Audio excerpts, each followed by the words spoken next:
What can we expect from you when that game comes around? A lot of showing out. A lot of catches, a lot of touchdowns. Just feel better whoever covered. Some touch from Allison on the sideline, and this is Dionte Mullins. Dionte Mullins, throughout the process, watching him on tape, he has outstanding, strong hands. You're going to see a nice job by Allison throwing it. Mullins adjusting, just taking it away from Christian Fulton, number 2. Watch him go up. The hand-eye coordination, the strength. Beautiful catch by Dionte Mullins. I'm not so sure, boys. That won't make top 10 Sports Center. Be back. What up? Feeling like jobs, looking for jobs. I just want to create my real world mirage. Why I keep a Bugatti in the garage? I'ma have 2, probably don't be surprised. Had to drop again, maybe sleep on my rise. I don't grab a pen, I punch in with the knives. Like a surgeon, I heal you with verses that kill you. I never had the mildew, I'm clean like a man. I don't never had to talk about pots in the pans. This is God body reverence, I make the congregation dance. I made the congregation dance. I made the congregation dance. Last album, Prophetic Love. I just wanted to show people that I do more because I hate making the same sound for me to get a buzz. In the future, looking back, you ain't gonna be like he never does. Yeah, so you don't look at men as conquerors? Men as conquerors. I already had this conversation with you. Oh, yeah. Remember when we was at the bar? Yeah. Everything is being recorded right now, so you got All right, professional. boy, hey, What? I don't even want to do it no more, boy.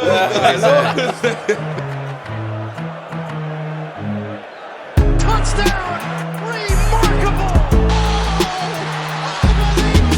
Oh my, that may be one of the great throws ever made. Sideline! Touchdown! Unbelievable! He's intercepted at the goal line. He broke his ankles. Now he's got an entourage. And he's got a touchdown. He is Houdini. What is up? This is episode number 1 of No Flagging, presented by Florida Man Sports. I'm Marlon. This is Oscar. This is T-Man. This is our guest of the day. T-God. T-God. T-God. I'm sorry. Shuman. Double cups. Double cups. They all got double cups. True, except for me. Salud. Episode number 1, we have a special guest. The 11th best receiver in the country. The 19th best player in Florida. 2016 class. 92nd player in the country. Under Armour All-American. Dionte Mullins. Welcome, brother. Appreciate it. So, how should we start? Should we go from the beginning? Yeah, Let's start from the Yeah, we beginning. can Well, let's from start the how we all know each other. So, you guys were high school teammates with Mullins, but you guys never got to play together, right? Yeah. Well, because I transferred just my senior year. Yeah, and that was, yeah, and yeah, you yeah. couldn't play your senior year. Yeah. But we'll get into that. Yeah, We'll get into that later. We'll get into that. I played with Dionte all 3 years of high school, 3 out of the 4 years, for freshman and junior year. Yeah. So But you guys also played against each other in Little League. Yeah. played Talk against about that for a little bit, because you were talking about it before. Yeah. You were saying some crazy shit. Yeah.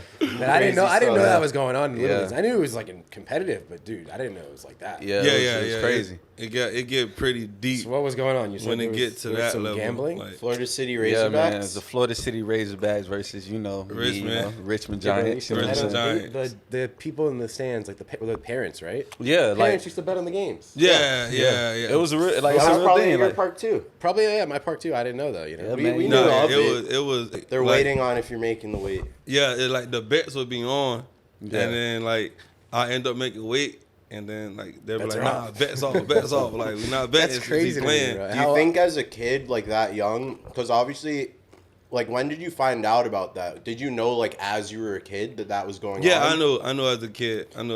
So I guess that makes me want to ask, like, did that add like any kind of pressure as a kid to just go play, or did it kind of fuel you like, oh, I'm that guy? Like it could affect people differently. I don't know. I mean, in that, since I was when y'all was like 11, 12, yeah.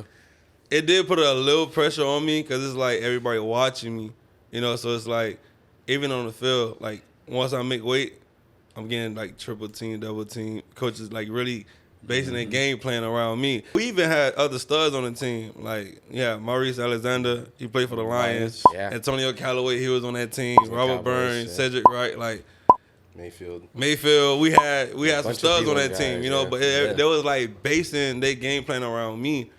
So it's like, shoot, man. That's crazy, man. I'll never forget. We played when we played against Brandon them 1 year. I didn't make weight. I didn't play that game, and we ended up losing. To me, to my coaches, they looked at me and said it was my fault because I didn't play, because I didn't make weight. messed up. You know, like And just think of it like just imagine they was the team that went all the way to nationals. Yeah, they lost did y'all win or y'all lose? Our first year, Yeah, y'all lost to Watkins, you right? lost the Watkins. Yeah, and it's crazy because like, you know, everybody say the best football talent is South Florida, right? And this is when I realized like the structure on a team can outbeat talent any day, right? So we went up there. We went to nationals. We made the nationals because we get there on a Friday. We practice Saturday, Sunday. We play Monday. Practice Tuesday. Play Wednesday. Practice Thursday. If you win Monday and Wednesday, you go to nationals on Friday, right? That's crazy. So so we end up going to nationals. So we end up playing them. And opening kickoff and ran it back 77 yards. I'll never forget. So mind you, opening kickoff, right?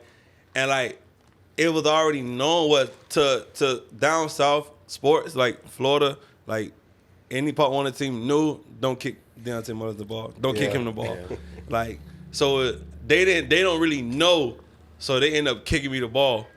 And I ran it back. And then after that, I'm like, man, this game's sweet, bro. Hey, bro, we about to blow these boys out. We good. I was watching that game, the highlights of you, I think, that you sent me. Yeah, I sent, And you just looked like you're towering over these guys. Like you're just a man among boys. Bro. But that never like ran out for you. Like you just kept being that guy at every level you went to. Let me tell y'all this funny story. So it's so funny. So like when I was at Purdue my freshman year, right? So me and my boy Navon, shout out to Navon, by the way. So me and Navon, we was talking and everything. So he was like, yeah, man, when I played Pop Warner, I remember this one team, bro. I'm like, what team? He like, the Florida City Razorbacks. They had this one kid with dreads, bro. He was like a monster. He was like 6'2". I'm like, yeah, I already know what you're talking about. You talking about Dionte Mullins? Yeah, I think they called him Red, man. I'm like, yeah, still not 6'2". I'm like, yeah, you talking about Red? Yeah, I'm like, yeah, you talking about Red, man. He was 6'2" at 10 years old, and now he's what, 5'11"? Like, huge, bro. I'm not gonna lie, but that's what it felt like though. Playing against him and Pop Warner, that's bro. That's how I felt in Little League too. The guys looked huge. He was like huge. Yeah. So starting high school, you were that same size, right? So when did you get your first? Like, when did the recruiting process start for you? What was your freshman year? You played freshman varsity? Yeah, I played freshman varsity. Or even with Gulliver, like, did you? I don't know. Were you in middle school at Gulliver? Or you? No. Did they kind of recruit you? Like, how did that work? Yeah, it's crazy. I ain't gonna get into how what happened before I met Coach Sims, but I met Coach Sims my 8th grade year. We had a banquet from Florida City because we just won nationals. Yeah, and we had a banquet. And my coach Kurt, shout out to Coach Kurt, by the way. Like we had a banquet, and he was like, yo, Red man, come here. I'm like, what's up, Coach? He was like, I want you to meet somebody, and it was Coach Sims. But so I'm like, I met him. I shook his hand. He was like, hey man, like you're a great kid. Like I would love to have you at Gulliver. So that's when I went home that day. I was like, Mom, man, I met a coach from Gulliver. Like he said he want me to go there. So that's when like I did my research on Gulliver. And what made me really go to Gulliver, bro, is the day I found out Sean Taylor went there. Yeah, I'm going off rip. I don't care what. If we lose every game, Sean Taylor went there, I'm going. Like, I'm going. So that's when, I met Coach Sims that year. And then when I got there, that's when I ran into Shuman. Ran into, Said wasn't there that year. He came out sophomore. Said in Mayfield came out sophomore year. Okay. Ran into Shuman, like Mitch. And I played with Mitch at at Palmetto before I went to Florida City. So, and then Floyd was there. And it's like, once I got there, everybody knew who I was. You're like a local I played legend. with Mitch. Yeah, I played with Mitch. Floyd knew who I was. Brandon, Big B, shout out to Big B. Who else was there? JoJo. JoJo. Well, JoJo came with us. Like, and then it was more like when I was at Florida City, they worked us so hard. Like it was kind of like high school, college. Like when if you late, you in trouble. So I came from up under like a strict coaching staff at Florida City. So when I got to Gulliver, like the workouts was like nothing to me. You know what I'm saying? So after your freshman year, when did you get your first offer? My freshman year. Oh, during your freshman year, right? Before all your right. sophomore year. We Couple games played. in, or? We Like the summer, right? nah, not even. Dang, the internet's wrong. It said July.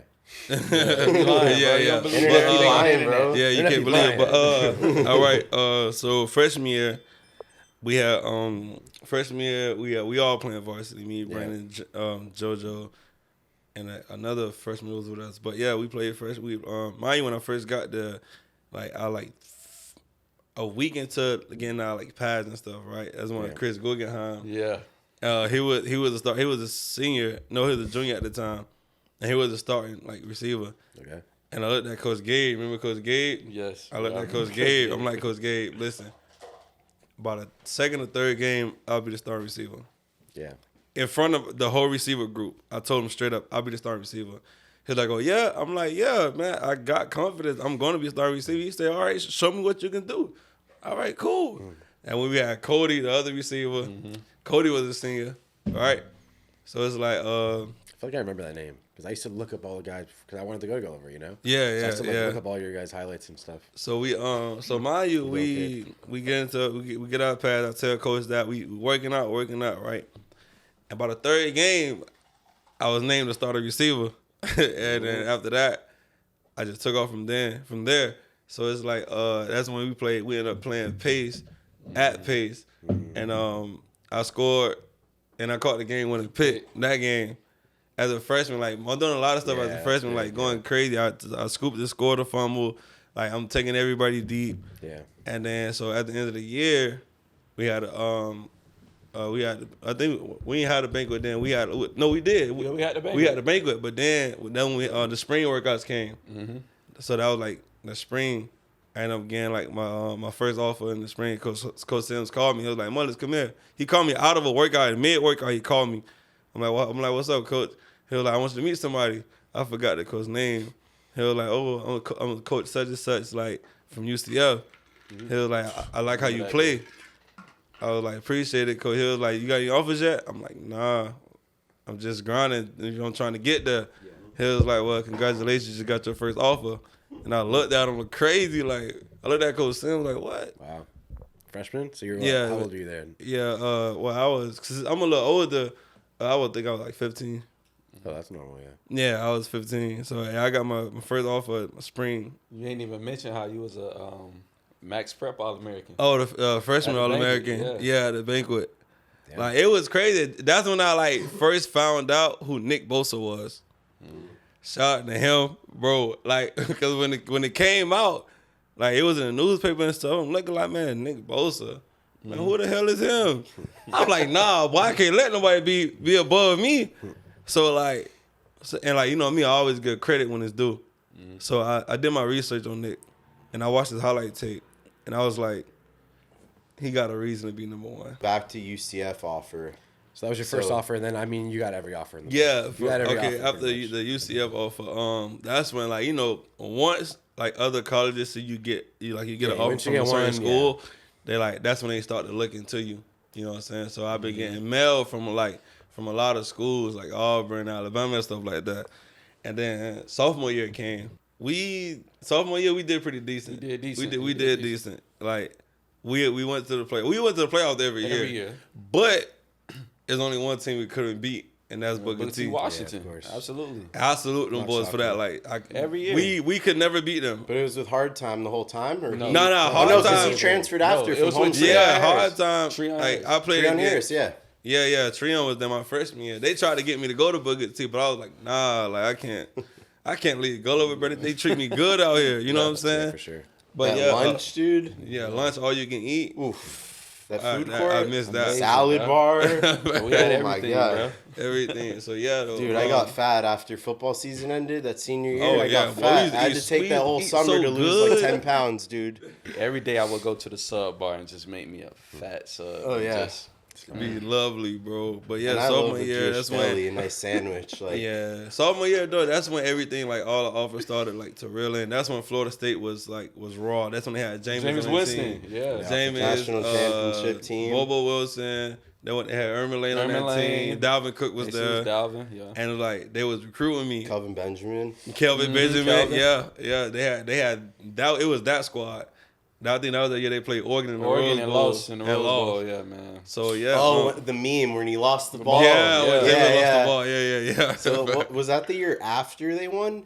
Yeah. Because that was the first year of the Yeah, playoff. it's the year after. And that's when Ohio State won it, right? Yeah. They were like the Cordell 4 Jones. seed. Yeah. Cordell Jones. Hey, so Red, I got a question. So what would you say was like your most enjoyable like part of like high school? Like which season was the most like lit for you? Freshman, sophomore, junior, which one? Like your favorite season? That's kind of tough. I'm not gonna lie, because they always lit, honestly. But I would say my freshman year. I would say my freshman because, like, I was like one of the smallest ones on the team, and that's when I was kind of nervous. I'm not gonna lie, because as freshman playing varsity, like I'm playing against people older than me, even though like. Yeah, you're confident. Even though like when I was growing up, I always played with like older people. Like when I was 11, playing in like in the hood and stuff like that, I played with my oldest brother. And my older brother, he wasn't hanging around like people older than him. So when I'm 11, I'm playing football in the hood with people that's like 16, 17. Yeah. And it's like even then, like there was like, hey, I'm captain first. Whoever get captain first, they know they gonna pick me. Yeah. You know what I'm saying? So it's like, so when And my you're freshman, like 11. yeah, and I was And 11. they're like driving to park. Like, yeah, they're like, no, I'm first captain. Like, I'm first captain, bro. I got red, man. But my oldest brother, he was like, no. If y'all pick red, y'all got to pick me. You know what I'm saying? 'Cause that's my oldest brother. So anytime I was on the team, my oldest brother on the team with me. You know, but freshman year is like Coach Sims. He believed in me. Like he the one gave me the name Big 8. Like, cause even though I was small, but I had a big heart. So he gave me the name Big 8. My first time checking to see what star it was, I was a 4-star. But I don't know when I deserved the 4th star. Right. I don't know. I don't even know if I started as a 1-star, 2-star, or 3-star. But I know when I first checked, I was a 4-star. That's dope. So, and that didn't make you feel any type of way? Yeah. Nah, because I was always humble with it. You know, I like never when you got let the offers and stuff. Yeah. Well, how was your mindset? So say your mindset with football in 8th grade. Like, why did you start playing football? Like, was there an end goal, or you just like play? It was just kind of like you just started because you were put in it, and you didn't even know, and you ended up liking it. How it started, when I was like the whole football thing started. Like my oldest brother, he used to go outside and play football, but I never played with them. I always watched them. And my uncle was out there one day. He was like, "Man, get up, go out there and play." I'm like, nah, man, they too big. Like I'm just, you know what I'm saying? I just want to watch my brother play. And he was like, nah. So like he stopped everybody. He was like, hey, throw me the ball. So they was like, what? So what was that? When you were like legit? No, I was legit. I was like, what? Like 8? 4. 4. Oh Yeah. wow. Okay.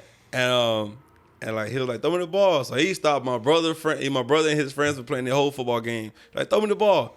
So they threw my uncle the ball. And like he caught it. He gave it to me. He was like, throw it. I'm like, what? Throw it to who? He was like, man, just throw it to anybody. So I was like, all right. So I threw the ball, and he looked at me crazy. I was like, damn. Nah. Hey, let me see that again. So they threw it and brought it again, and he gave it to me. He was like, hey, one of y'all go out. He made one of them go out. He was like, throw it to him. And I threw it. He looked at me. He was like, boy, you gonna be something special. You know? Really? Yeah. So it's like, okay, boom. Well, it's full circle because it's like Happy Gilmore. When I came to Gulliver, they were gonna have you play quarterback. Yeah, that was senior year. Yeah, I was gonna switch to quarterback. I remember like yesterday. Like you said, Juwan just left. Mm-hmm. We have a quarterback. And we have a quarterback. Yeah. And so then it's like, so after that, that's when it kind of took off. Like ever since that day, my brother used to like bring me out the house like, hey, Dre, come on, we about to go play football. So I was like 4, 5, 6. So I started playing at 4. Like in the hood, I started playing at 4. 4, 5, 6, 7, 8, 9, 10, 11, 12, 13. Yeah, I was every day in the hood. Just on the street. Every day. What, 2 in touch? How rough they get? Sometimes we played tackle in the road. Tackle in the road on the what do you call it? The asphalt. Yeah, we didn't care. Like we getting it in. Like one time, bro, we had so much fun with it. We played slow motion football. I don't even think nobody ever played that. Just walk ball, like slow motion. You walking, you running, yeah, slow motion, bro. What do they call it? Walk ball. No, but it's slow motion. So you're all just moving like Moving that? slow motion playing That's football. good, bro. You're breaking it down Fuck, I instantly. spilled the drink. And you spilled the drink. God damn. It's the double cup, bro. Yeah, listen, look, you can't. You listen. Only real. I don't know if I can say it, but Stinks. But yeah, though, we But what did so you're playing all these years? But did you like have a goal of making it to the NFL? Like when I first started playing, no, I just wanted to be like my big brother. When did you first think about that? I would say 2009. My first time at. Well, I can't say my first. My second time at Florida City. Cause I played at Florida City before, So but what changed that time? But at that time, I was like just 80 pounds. That's when AD name was ringing. Yeah, AD. You know what I'm saying? Shout out Antonio to Antonio Callaway. Callaway. Shout out to that boy. Like, I didn't play. Well, I was on that team, but like, I was supposed to play quarterback. Maurice Alexander was the quarterback. But then something happened. Now I went to running back. And I'm a kid. I just want to play football. Yeah, you for know? sure. You're so young. And I might. This is the 80s year. Yeah, yeah. So that's when I ended up going to Philadelphia to see my peoples. And I ended up coming back. And they was like, oh, spot taken. Whatever. So I'm like, all right, whatever, cool with it. So they threw me. I had number 12 that year. I never forget. And I forgot who he played at Florida Brady. City. Yeah. I had number 12 that year, and I forgot who he played that day. And I didn't play the whole first half. I played the whole first half.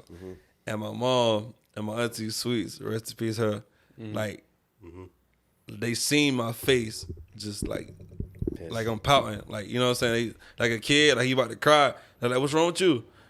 I'm like, I didn't get in the game. They're like, what? I'm like, I ain't get in the game. But they snap. Well, take that shit off. We going to Palmetto. That's when I went to Palmetto. That's when I was on the team with Mitch, Tobias, Trey Sutton. Like the kid that your uncle gave the ball at 4 years old, throwing like, perfect spiral. Florida City, you're not playing. Like, are you serious? Florida City. That was one of them. Like, my first time there, they didn't know who I was because I'm not from Florida City. I'm from Naranja. So Florida City people, they ain't know who I was. You know. So when I went to Palmetto, You said Naranja? Naranja. Yeah. Orange. Yeah, there you go. Oh wow. But so but mind you, like, even though like my first time at Palmetto, I was playing D tackle, right? And I was a beast at it. No matter where you put me, I'm gonna give it my all, and I'm gonna be the best at it, right? So I ended up sacking Maurice Alexander. Like, we played against them, twice that game, and then mind you, that was what year that was? 2006. You're like 8. So you Right said about 80 that. pounds, right? Yeah, I was 80s. So I ended up leaving, went there, and so every time we played Florida City, I was at Palmetto for like 3 years. Okay, that was 2006. That was a while ago. But anyway, we played against Maurice, Florida City, actually, like 2 years in a row. And every time I dominated. Even though we lost. Every time besides once, that was at Florida City Park. But even though we lost, I did my dues. I had to do what I do. I did what I did. So that 2009 summer, that's when the coaches came. Florida City coaches came to my mom's house, like, hey, you gonna bring your son out here? And it got so aggravating. My mom gave me the option to play for Florida City at Palmetto. Okay. And I was like, you know what? Florida City is down the street. I was living in Homestead at that time. So I was like, Palmetto is far. So I was like, nah, I'm gonna give it one more shot. I'm gonna go to Florida City. And then from there, when I went to Florida City 2009, that's when everything kicked off. Everything kicked off. Like, that really interests me. Like, I don't know if my parents would have given me like an option like that, or like, oh, it's your choice. It's you're the one playing. Guy was right? annoying. Yeah, shit. but my mom. I mean, we again didn't have those many options, I guess. Yeah, but my mom wasn't never into the football thing. Like, even all the years of youth football, bro, I could probably count on one hand like how many times my mom was at the game. Reminds me of the Water Boy. You ever watch the Water Boy? Yeah. Like, Mama said, but was she not the devil? Yeah, my mom, bro, she was not there. It was too violent. That didn't bother you? That It was never too violent. Like, Did she go to your games in high school and stuff? Yeah, she came to a couple. She went to a couple games at Florida City too. Like, she didn't come like regularly. She didn't have to. What do you mean? Why? Because like no matter what I did, was she working or something? At no. the time? She didn't have to. Because no matter what I did on the field, she would know. Everybody call her. Like every time I catch a ball, they calling her. Every time I scored, they calling her. So it's like it made no sense for well to her. It's like, why would I come and when every time he does something, I get a call. Well, yeah, but it's different to watch it, you know. Did that like? So were you mad at the time? She's not really into football. But she's not into football. Son, you know, my mom didn't like football. Our mom didn't like football either. But my mom, the games. but at the end of the day, I know my mom supported me. Yeah. Either there or not, she supported me. Mm-hmm. You know, because at the end of the day, like something like I'm gonna say something like almost every game I come home. I try to tell her what I did in the game. She's like, oh, I already know. Such and such called me. Like, you don't got to tell me. You know what I'm saying? Like, she knew. You know what I'm saying? So it's like, no matter what, like, I knew my mom was always there. Yeah. You feel me? Either if I see her physically or not. Now, one time I did see her. We played against them, actually, Richmond at Florida City Park. And it was a punt return. They kicked me the ball. And it's crazy because when I caught the ball, like, I ran to the right, and I reversed it and went all the way back to the left side of the field. And as I'm running, like, when I turned the corner, I seen my mom. My mom was there. She didn't tell me she was coming. And so in the middle of the play, I seen my mom in the end zone. Yeah. And instantly, I thought, I got to get to my mama. That's it. You scored? Yeah, of course. I'm going to tell you something. Like, even though with the coaching I do with the kids now, I tell them, like, don't never let a coach change the way you play. Mm-hmm. You know? Because if you change the way you play, you'll never play like yourself ever again. Yep. You know, so one day I tried to change my player style, and because of a coach, you're saying? Like, what did the coach say to you? Because one of the coaches, he was like, man, stop doing all the extra stuff, and you know what I'm saying? Like just north and south. Yeah. Okay, got you. One day I did it, and it wasn't working for me, and now not one of the coaches, but somebody outside the fence, like one of my OGs named Rick. Shout out to Rick. He came. He was like, Red, play your game. Don't let them change the way you play. Because once you let them change the way you play, you out of your own game. You know. Yeah, I understand that you're coaches, but play the way you play. When did like the academic struggles start? Because to be it has to build up, right? The GPA and stuff. Honestly, to be real, it started freshman year. Yeah. So what was it like? You just did Gulliver. Like, was it like so? Gulliver was hard. Like for me, it wasn't hard at all. Okay. See, with me, like like Coach Sims will tell you, Coach Don, shout out to Coach Don. If you see with Coach A.U.M., shout out to Coach Don. And like even the other coaches on the coaching staff, like my freshman year, I used to like me growing like I said, 2009 is when I started the NFL dream. Yeah. You know, and so when I got there freshman year, I don't know why I always thought like this. I'm like, why the fuck do I need school to play football? You know, but you do. But you do, right? Yeah, but but remember, I'm my freshman year. So you just didn't have anyone telling you, right? Yeah, nobody really ever like, oh. What about like Coach Sims or like? Yeah, but it didn't click. You know what I'm saying? It didn't click in my head. What would they? Because it's like you've gotten by that far without no punishment at all. So freshman year, like after freshman year, they came to me, hey, yo, your grade slipping. Like, you know, I'm like, all right, cool. I'm gonna get on it. You know, so 10th grade year come by, right? We go through the season, whatever, and after 10th grade year, they come and tell me like, hey, your grade's slipping. Like, you need to get on it, because at some point you might not be able to play. So I'm like, all right, cool. I get on it, whatever. Junior year come, right? We play this season. Like, I didn't play. That was our last game. We played Edison. Our last game. I didn't even play the game before that. They came and tell me like, oh, like you're ineligible. You're ineligible. Mm-hmm. So during like I'm like, so I'm thinking like, okay, well, I'm ineligible for this game or the next game. So that's when playoffs come. We end up making the playoffs, and I go to Coach Sam like, Coach, I'm playing this game, right? It was like, nah. I'm like, what?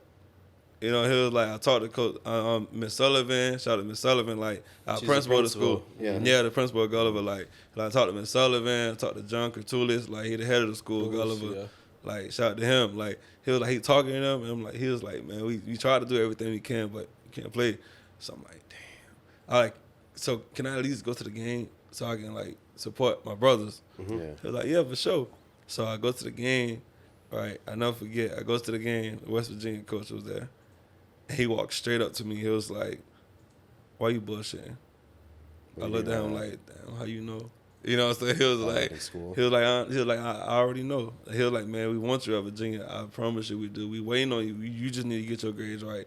I already know what's going on. I ain't gonna pull your scholarship, but you just need to get your shit together. Yeah. And he walked off. I was like, damn, this shit for real. So okay, cool. That's when we going into our senior. That's when Osky came, and I changed my position from receiver to quarterback.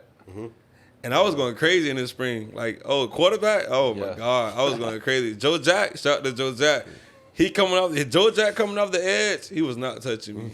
Oh, yeah, he was over with. JoJo had problems with me at quarterback. Sure, bro. You feel me? I love JoJo to death. He a great DN. But he damn sure had problems with me at quarterback, you know? And so that's when spring was, that was in the spring and shit. So then after that, we go to spring practice and shit like that. Spring game coming up. Coach Sam was telling me, he was like, you can't play. In the spring game? After practicing the whole spring? Yeah, like you can't play. Going into senior year? Yeah, going into senior year. So I'm like, damn, what the fuck? So I'm like, all right, cool. So that's when I took it upon myself to go to like my principal, Miss Sullivan. I'm like, man, like, what I got to do to play? Yeah. And when she pulled up my GPA, so like it looked like I'm gonna have to talk to Coach Sims. You're too far gone. I was too far gone. So she talked to Coach Sims. So that's when I think during lunch I seen that's when like season like I was approaching. Yeah.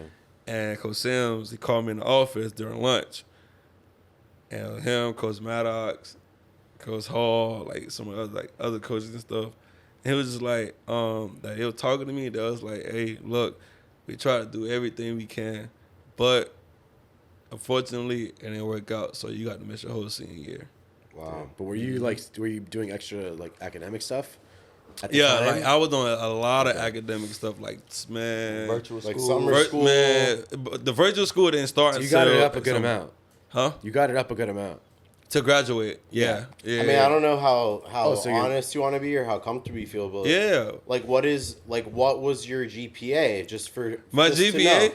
Like, what was your GPA? Or I'll say it like this, right? So, bro, but it gives better context, right? For sure. So what was your GPA like when you found out in the spring game going into senior year? Like your My junior GPA spring, was a 1.7. and then but you need what, 2 or 2.5 now? Nah, well at that time it was 2.3. Because I know they changed it. It was a 2.3. So you had 1.7 junior year spring going into senior year. Yeah, but my GPA was bad throughout my whole His high school career. Of course, but you're at 1.7 junior year So spring. let me ask. Yeah. So And then where did you end up when you graduated? I'm just curious. I graduated because I had matter of fact. Like, where did you finish at? What was your GPA? 2.3. So you just got it enough where Yeah, you're to eligible graduate. for UM. To graduate. To That was graduate, to and then graduate. also for To get into UM. To get into UM, I needed a 2.7. I was gonna say, so like, what made you? Because you know you went to UM and everything. So like, and you remember you just said like the West Virginia coach, like, you feel me? He told me he wanted you and everything. Like, what made you stick with UM and everything? Like, what made you go there? What made me go to UM? It's home, honestly. So. Well, you mentioned Sean Taylor. Yeah, Sean Taylor also went to UM. Yeah. So it's like, I was low-key trying to follow Sean Taylor's footsteps. You know, the Gulliver, UM, pros.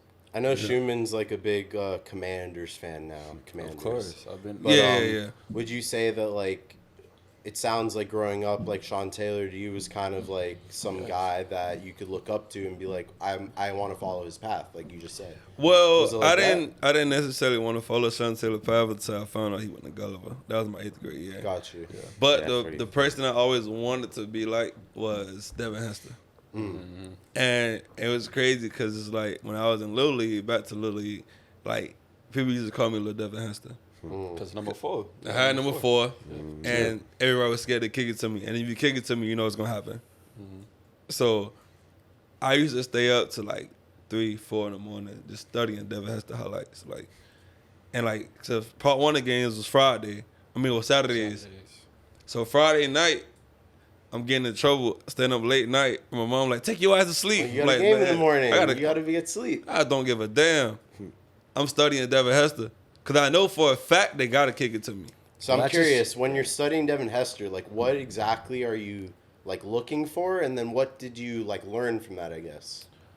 I was okay. I learned to like make one move and go, honestly. And but Like more decisive. sometimes you have to make a second move, a third move, depending on how the covering team is set up. Mm-hmm.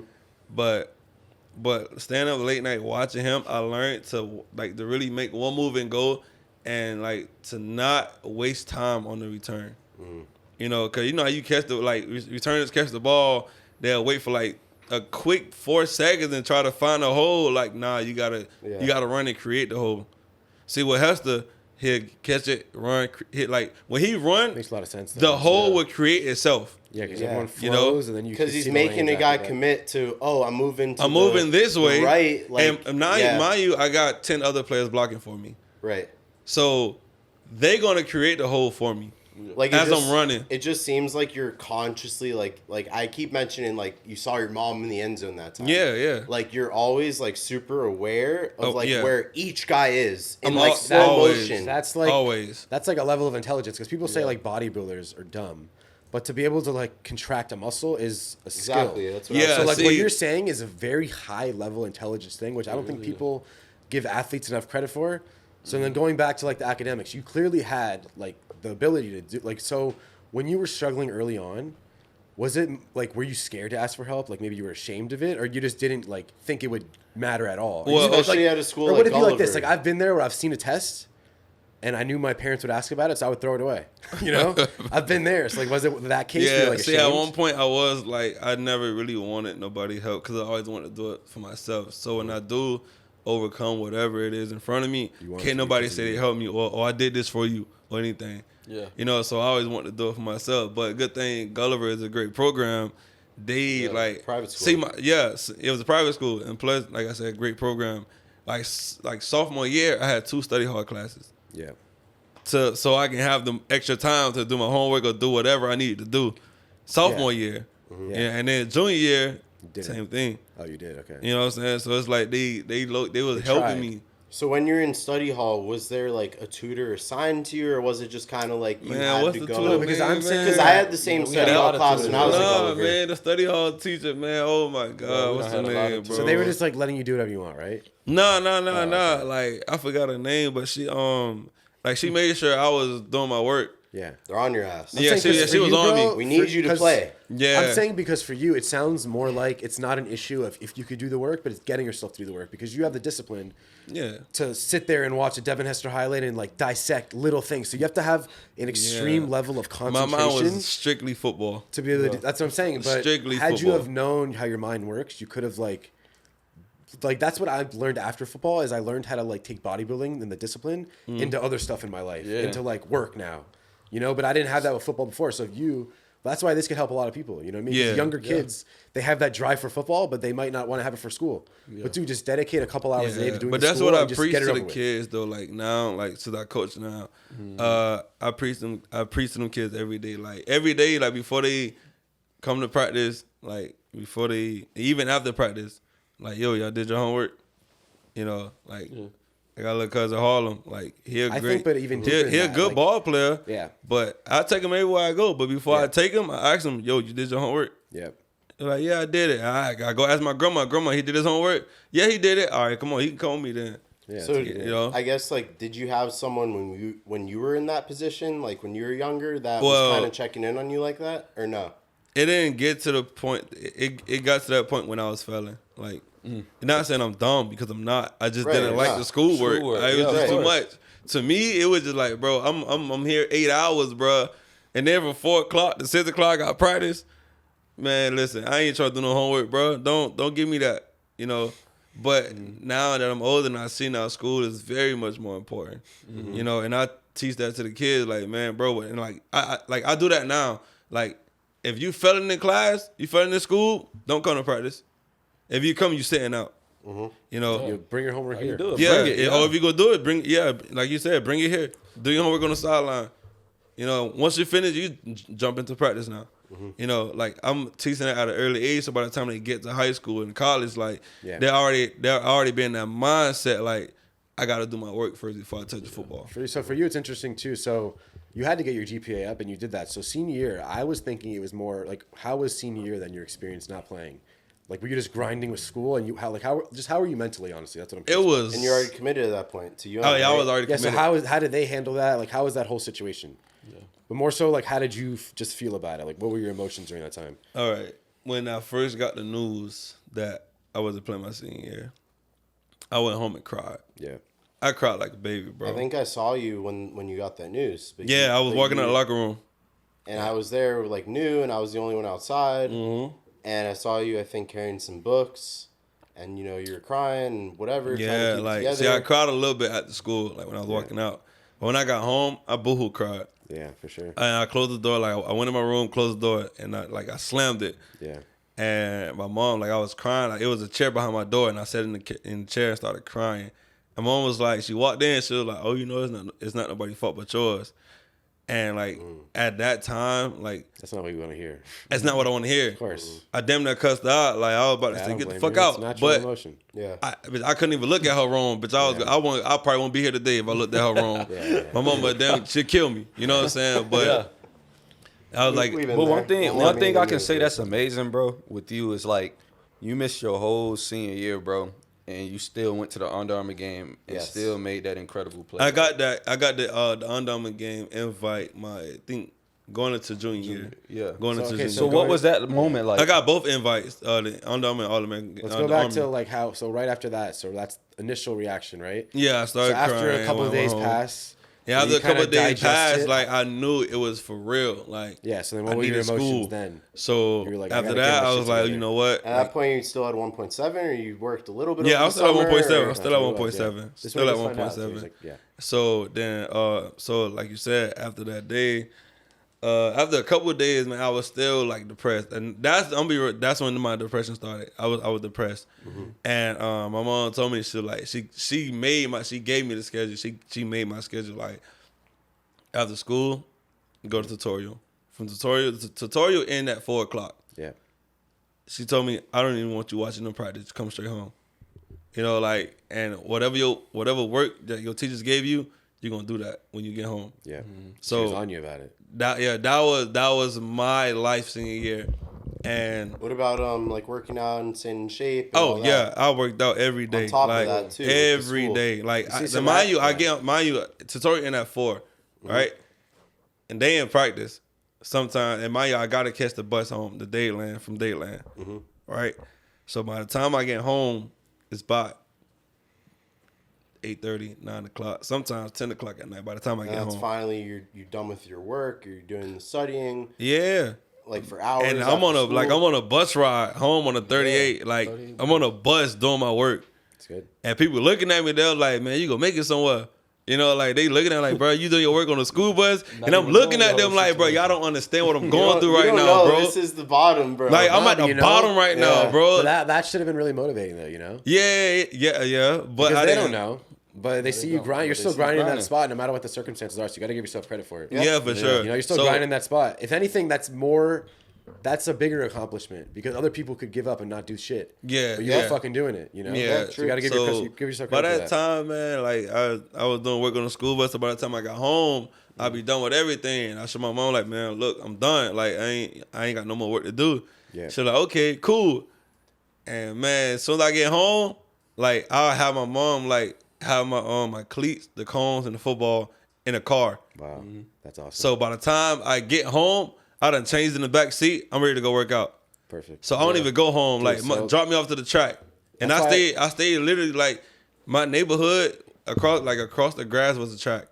So like the track that was out there every day of senior year, I worked out like every day. Yeah. Even remember we talked about earlier, Darius Brown. Yeah. Every day, like I'm on the track every day. That was during my senior year when Darius called me like, bro, I need you to help me. Like, I could do everything, but I can't catch. So I was like, man, I got you. I played with him, dude. That's so because he was your running back. So I was like, bro. You see, that's a great story to tell because for you, had you come clean to your mom about your grades before, right? She could have had something like this lined up for you, like since your sophomore year. Yeah, but I was never. Yeah, but I know what I'm saying. Had you have like, that's why it's all a learning process, you know. But for the next kid that's struggling, right now he's a freshman.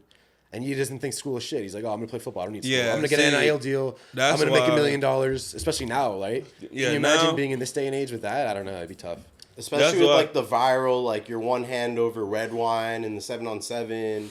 Red Wine's a great friend of mine. You know, Yeah. shout out to Red Wine. No, yeah, just even his mother. Like a lot of people don't know his mother was my They first. did him dirty on ESPN. I mean, we'll give him that. Yeah. I know what you're saying. But you know, that's not your That's fault. family obviously. to me though. You Yeah. know what I'm saying? Like it wasn't even no beef or anything. That's family. His mom was my first grade teacher. Oh no way, that's so cool. Yeah. Matter of fact, first grade and 8th grade teacher. Wow. Both. You know, like so with Red Wine, that's like it was all like I'm not gonna lie, like when that catch happened, I wasn't even stunting him. Like I was surprised myself. If you see the video, like you would see like I get up like we're just getting up to you like damn. Like, damn, I really caught this shit. I You know, know what I'm like, saying? the top 10, they like zoomed in and froze it on his Yeah. face, and he was like, But "What up?" That's not even the first time I ever made top 10 though. Like that's He's not, been making top 10 since Pop Warner. since So Florida you've been City. in the spotlight for On a long TV. time. Yeah, I've been on on TV national TV. since That's Florida crazy. City. And that never got to your head or anything. Didn't seem like it, right? No. That's good.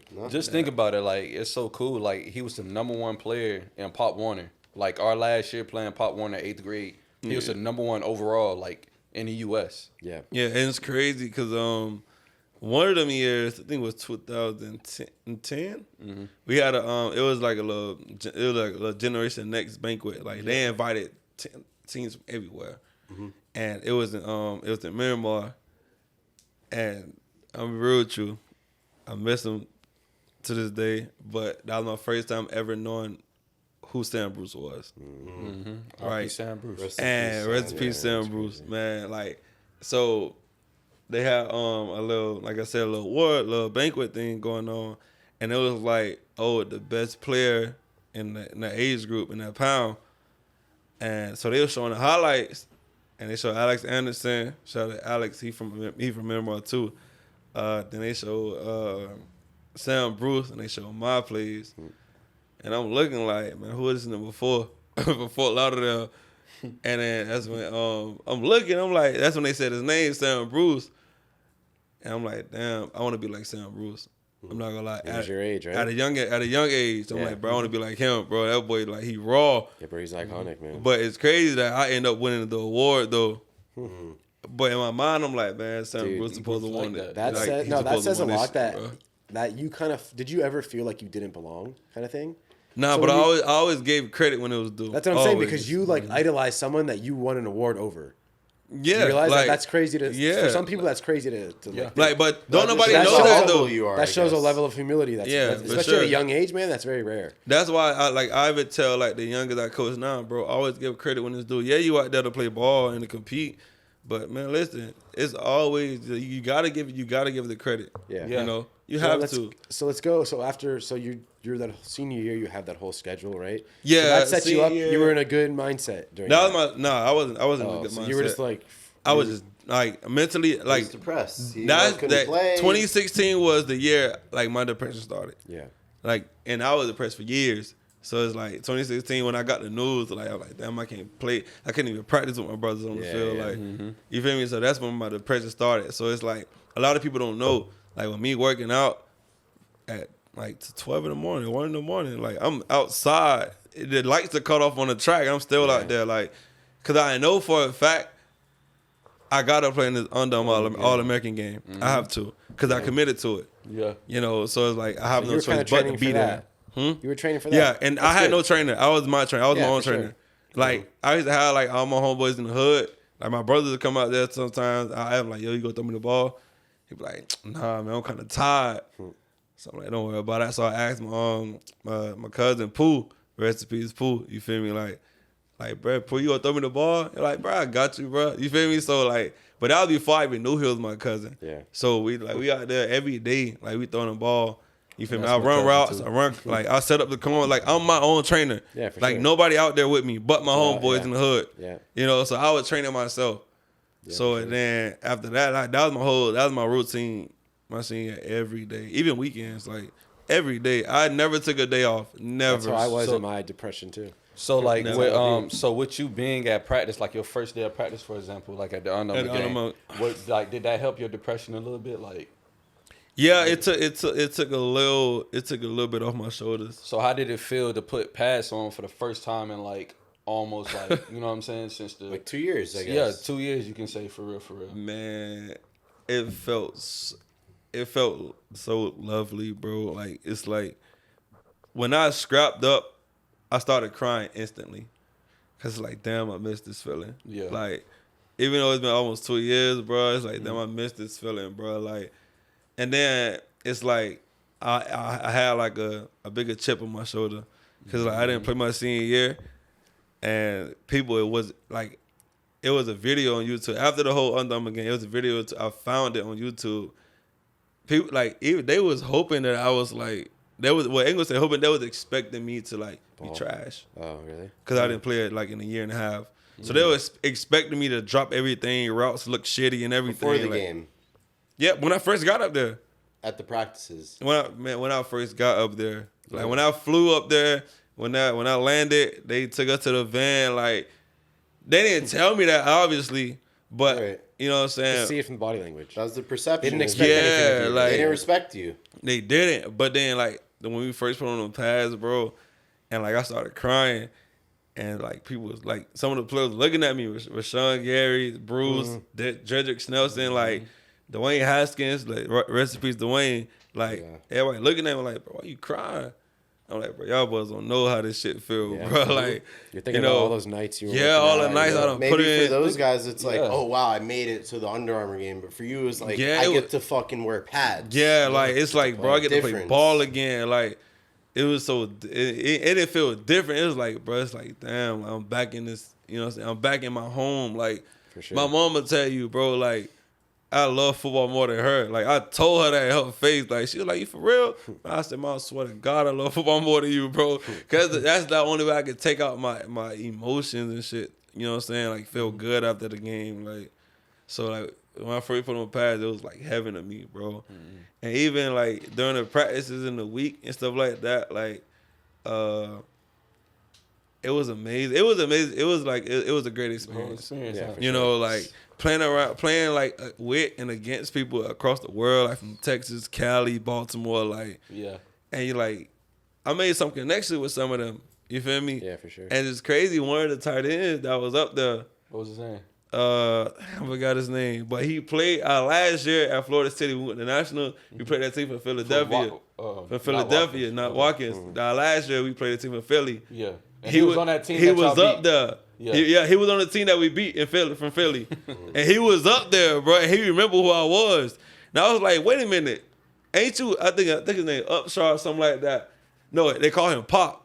And I was like, yo, ain't you the number 80? Oh, Pop. Yeah, it's crazy that you say that. Like one of my teammates at Towson, his name is G. Shout out to G, Terrell. He played with Pop. G? Yeah, that's all he talk about is Pop. Yeah, That's that my boy, Pop with the Florida State. Yeah, Pop, you tell he plays tight end. He played with Pop. You feel me? So it's like he knew who I was. I'm like, wait, you was on that team? He was like, yeah. I'm like, bro, it's crazy. Like, and I locked in with Pop ever since. You feel me? So then like, and then the actual game come, and like, man, we in the locker room, we getting dressed, whatever. My like, I got so used to the feeling again. It was like whatever. But when we get on the field. And we singing the national anthem, bro. Like, what? Not us, but they singing the national anthem. Mm-hmm. And, you know, when we sing the national anthem at Gulliver, we hold a one up for Sean Taylor. Rest in peace, Sean Taylor, bro. And, like, bro, that part came on.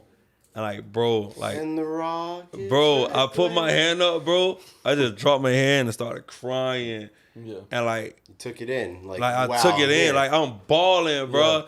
Yeah. And Jedrick Snelson, he was like, he looked at me, he was like, bro, why you crying, bro? I'm like, bro, you don't understand, bro. Like, this shit is in me, bro. I don't wear football, bro. I really play this shit, bro. Yeah. Like, this shit is in me, bro. You feel me? Like, different and then, like, bro, after that, like, that when, like, the game started or whatever. And, like, the whole time, like, they was still who was going to play kick return and shit like that. Mm-hmm. And mind you, Sam Bruce was on the black team. Mm-hmm. I was on the white team. And Bruce, Bruce telling him, like, hey, bro, y'all best bet to put him back there. You know what I'm saying? So it's like, man, that's cool, but they got to put me back there. You feel me? But even though they put me back there, but they ain't kick it to me, you know? And then after that, bro, that's when I end up, my first, like, attempt to get a reception. I I dropped it. It was a curl route. And I go to the sideline. It was on the 30th, third down. And Devin Bush, I went to the sideline and Devin Bush, he was like, bro, the Mullins I know don't drop them, bro. You tripping. Look down, I was like, I got you, bro. Don't worry about it. I got you, bro. He was like, hey, bro, I don't need no more drop passes from you, bro. You know how we get. Like, I'm like, I got you. Shout out to Devin Bush, bro. And then my very next pass was the one-hand catch. Like, Tell them who you caught it on. Christian Fulton. Oh, no way. Yeah, Christian Fulton. Yeah. Shout out to that boy, though. Shout out to that boy. Now? With the Titans. He with the Titans. Starting Christian corner. Fulton. Yeah, he with the Titans Starting now. corner. Shout out to that boy. Like, but now, like, Christian, that was great D. That was great D. Like, he read it. He read the whole thing. He read the whole thing. He was on the play. That throw, you saved him. Yeah. That's the announcer said. I was watching it last night. Yeah. I was editing the video a little bit. I was like, Allison, my boy, like man, and it's crazy. Man, and Jack Allison, we was roommates up there. Oh, that's cool. Man, so he was committed to UM too. Yeah. Quarterback. We went to UM together, but mind you, like I said, I was the last one to go into UM. It's funny because he ended up going to West Virginia, and you had that whole story about the West Virginia coach. Yeah, it's crazy. So how was it going to UM? Like, so you were going through this like rough place your senior year, and then going to UM, were you still in that same kind of mental space? So that summer, that was the summer of 2016. So my routine of 2016, I was living in Richmond Heights at that time. Literally across the street from y'all park. That's crazy. Swear to God. That's crazy. And it's like, so, and I used to be out there watching, like, seeing. You did. Yeah. I'm tripping. You feel me? And I had my Trump party there and all. So that's when like Coach Baez, shout out to Coach Baez, like he the one called me. He was like, Red, to get into UM, you gotta take these classes. So Coach Baez gave me the classes I needed to take. And like shout out to Coach Baez. Yeah, shout out to Coach Baez, boy. And bro, once he gave me them classes, I said, Coach, bro, I gotta take all these. He was like, yeah. If you want to get into UM, you gotta take these. So I'm like, all right, bet, send them on. I signed up for him. I said, Coach, whatever it takes, bro, I'm getting into UM. I don't care what it is. You feel me? So he was like, all right, let's do it, my man. So boom. Since that day, like the next day, I'm doing classes. Like I wake up like 4, 5 in the morning doing classes. Like I'm doing my work. You feel me? And I call my teacher like, yeah, I did this, I did that. Like, can you look over it? What's and that? Like, and then, so the whole summer I ended up taking. I forgot what class it was, and I called my teacher. Now the test you take is over the phone. So yeah, virtual school, like you call her, like you schedule it. I did that in middle school for Spanish. You schedule it and you call her or she call you. Noruega. Yeah, so she call you. So I'm like, okay, cool. So I made the schedule, whatever. I call her, and then she heard it in my voice that I was going through a lot. You feel me? So she was like, are you trying to get into college? I'm like, yeah, I'm trying to get into UM. Like, I got a scholarship there to play football, but if I don't pass, like these classes, I won't make it in there. So she was like, really? I'm like, yeah. And she told me, she's like, man, University of Miami, that's my favorite school. You're like, look me up. I made a one-handed catch in not game. even that, bro. Like I don't even talk about that to people, bro. I don't even bring it. Yeah. So it's like she told me like that's her favorite college, like that's her favorite school. And I'm like, for real? She was like, yeah, man. Like she was like, don't worry about it, I got you. Like so she helped me out through the whole thing. Like even though I didn't need it, but she helped me out. You know what I'm saying? Like she made sure that I passed her class, you feel me? So I won't have to, that's the less class, one less class I have to worry about. Right. Exactly. And so you did those 12 classes. I did them. Did you miss training camp and you got there for fall? I got there for fall. Like I got there 2 weeks before the first game. So you didn't really get to practice that. So that was a huge. Yeah. So you kind of started at UM a little later. Man, that's how I started college. In the 2016 class, I was the last recruit to get into college. Yeah. The last one. So how did you feel getting there? Was it like a mental hurdle kind of thing? Was it tough? It was. Now, when I first got there, like, it was like some weight lifted off my shoulders. Yeah, for sure. Like, I made it. But I know for a fact that I had to, like, ball out. Yeah. You know what I'm saying? So you got there, the depth chart's probably flooded, right? So where were you at when you first got there? If you I was on the depth chart. Yeah. Like fourth, third. What guys you had in front of you too? The guys I had in front of me. Okay, now I was third. I had Stacey Coley and Malcolm Lewis at the Z. Yeah, at the Z. That was crazy. You know that I was at the Z spot. That's what I knew you play. Yeah, I was at the Z spot. You can play X2 though, bro. You can play anywhere. Yeah, I could play anywhere, but I was bigger than I thought. Like I haven't seen you in like I've seen you recently, but before that, I ain't seen you since Gulliver, right? Yeah, because I was young before. Yeah, you was younger. Now I'm big. So yeah, they had me at the Z spot, and so I had Malcolm Lewis and Stacey Coley. Stacey Coley, not Stacey Thomas. Stacey Coley. He was in them two, and they was both seniors. Yeah, he was good. Drafted by the Vikings. Yeah, these are all SFE guys too. Yeah. So I played on the 15U team when you were on the older team, I think. Yeah, you did. Yeah, I'm sure did. So yeah, I was there and I was behind them guys. Did you feel like you was better than those guys? Like, did you feel like you was better, even if you didn't? Like, did you feel like you can play up? You know what I'm saying, to that level like those guys played. Yeah, you felt. Oh, for sure. Yeah. Play on their type of level. Yeah, for sure. You know. Because it felt like you belonged right when you got there. Because at the end of the day, bro, if I wasn't playing on their level or eventually become better than them in other people's eyes, I wouldn't have gotten recruited from there. Yeah, 100%. Right? Yeah. So it's fair. So what was it like? I never thought about that. I say that sophomore season when like Mike Harley, when them guys got there and everything like that. Like what was we it going like? into details? All right, we'll go into details with that. All right, yeah. Let's all right. So your freshman year, what happened your freshman year? All right, freshman year. You want to start at freshman year? Start freshman year. Freshman year. All right, so when I get there, I got. So you got there late, 2 weeks before. 2 weeks before the first game. I knew that I wasn't gonna play a lot, so I called the receiver coach at the 2016 year. I'm not gonna put his name out there, but I called the receiver coach after we played Duke. Okay. At Duke, we get back. Was that your first start? No. Oh. I didn't even play at all. Oh, you didn't play? This is freshman year, my bad. Yeah, freshman year. So I called him. I'm like, Coach, I know I'm not gonna play my freshman year. I know I'm not gonna play this year. Like, I think it's best for me to redshirt. Yeah. Like, I'm mature. Like, I know I'm not finna. I'm not about to play. You know what I'm saying? You know how to give credit where it's due. Yeah, I'm giving the credit. Like, Coach, I know I'm not gonna play this year. Like, let me redshirt. He fed me bullshit. Like, oh, it's a long season. Like, whatever. Like, injuries happen. So. Okay, cool, whatever. So we skip a couple weeks. We skip a couple weeks ahead. Like we play Virginia Tech at Virginia Tech, a night game, and you're traveling. Yeah. I'm traveling with the team now. And like you're not redshirted. I'm not redshirted. But so now it's like, okay, cool. We end up playing Virginia Tech at Virginia Tech, a night game. Stacey Coley ended up getting hurt. He ended up messing up his knee. Right now, Malcolm Lewis, like. He looked at me. He was like, "Hey, Mullins, get ready. We might need you." So I'm like, "All right, cool.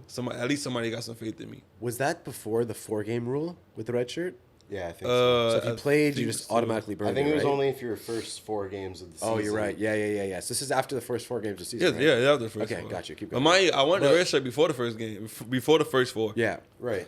Yeah. So you wanted the red shirt, and they were like, "Oh, so at this point you couldn't red shirt, right?" Yeah, you can. Yeah, at Virginia Tech, I like. By the time Virginia Tech came, the game came for Virginia Tech. If you would have played, so if you didn't play, you'd be good. Yeah. Right? But if you got on the field, your red shirt's burned. Yeah. Exactly. Got you. But mind you, like even like I didn't play at all damn near, and I wanted the red shirt.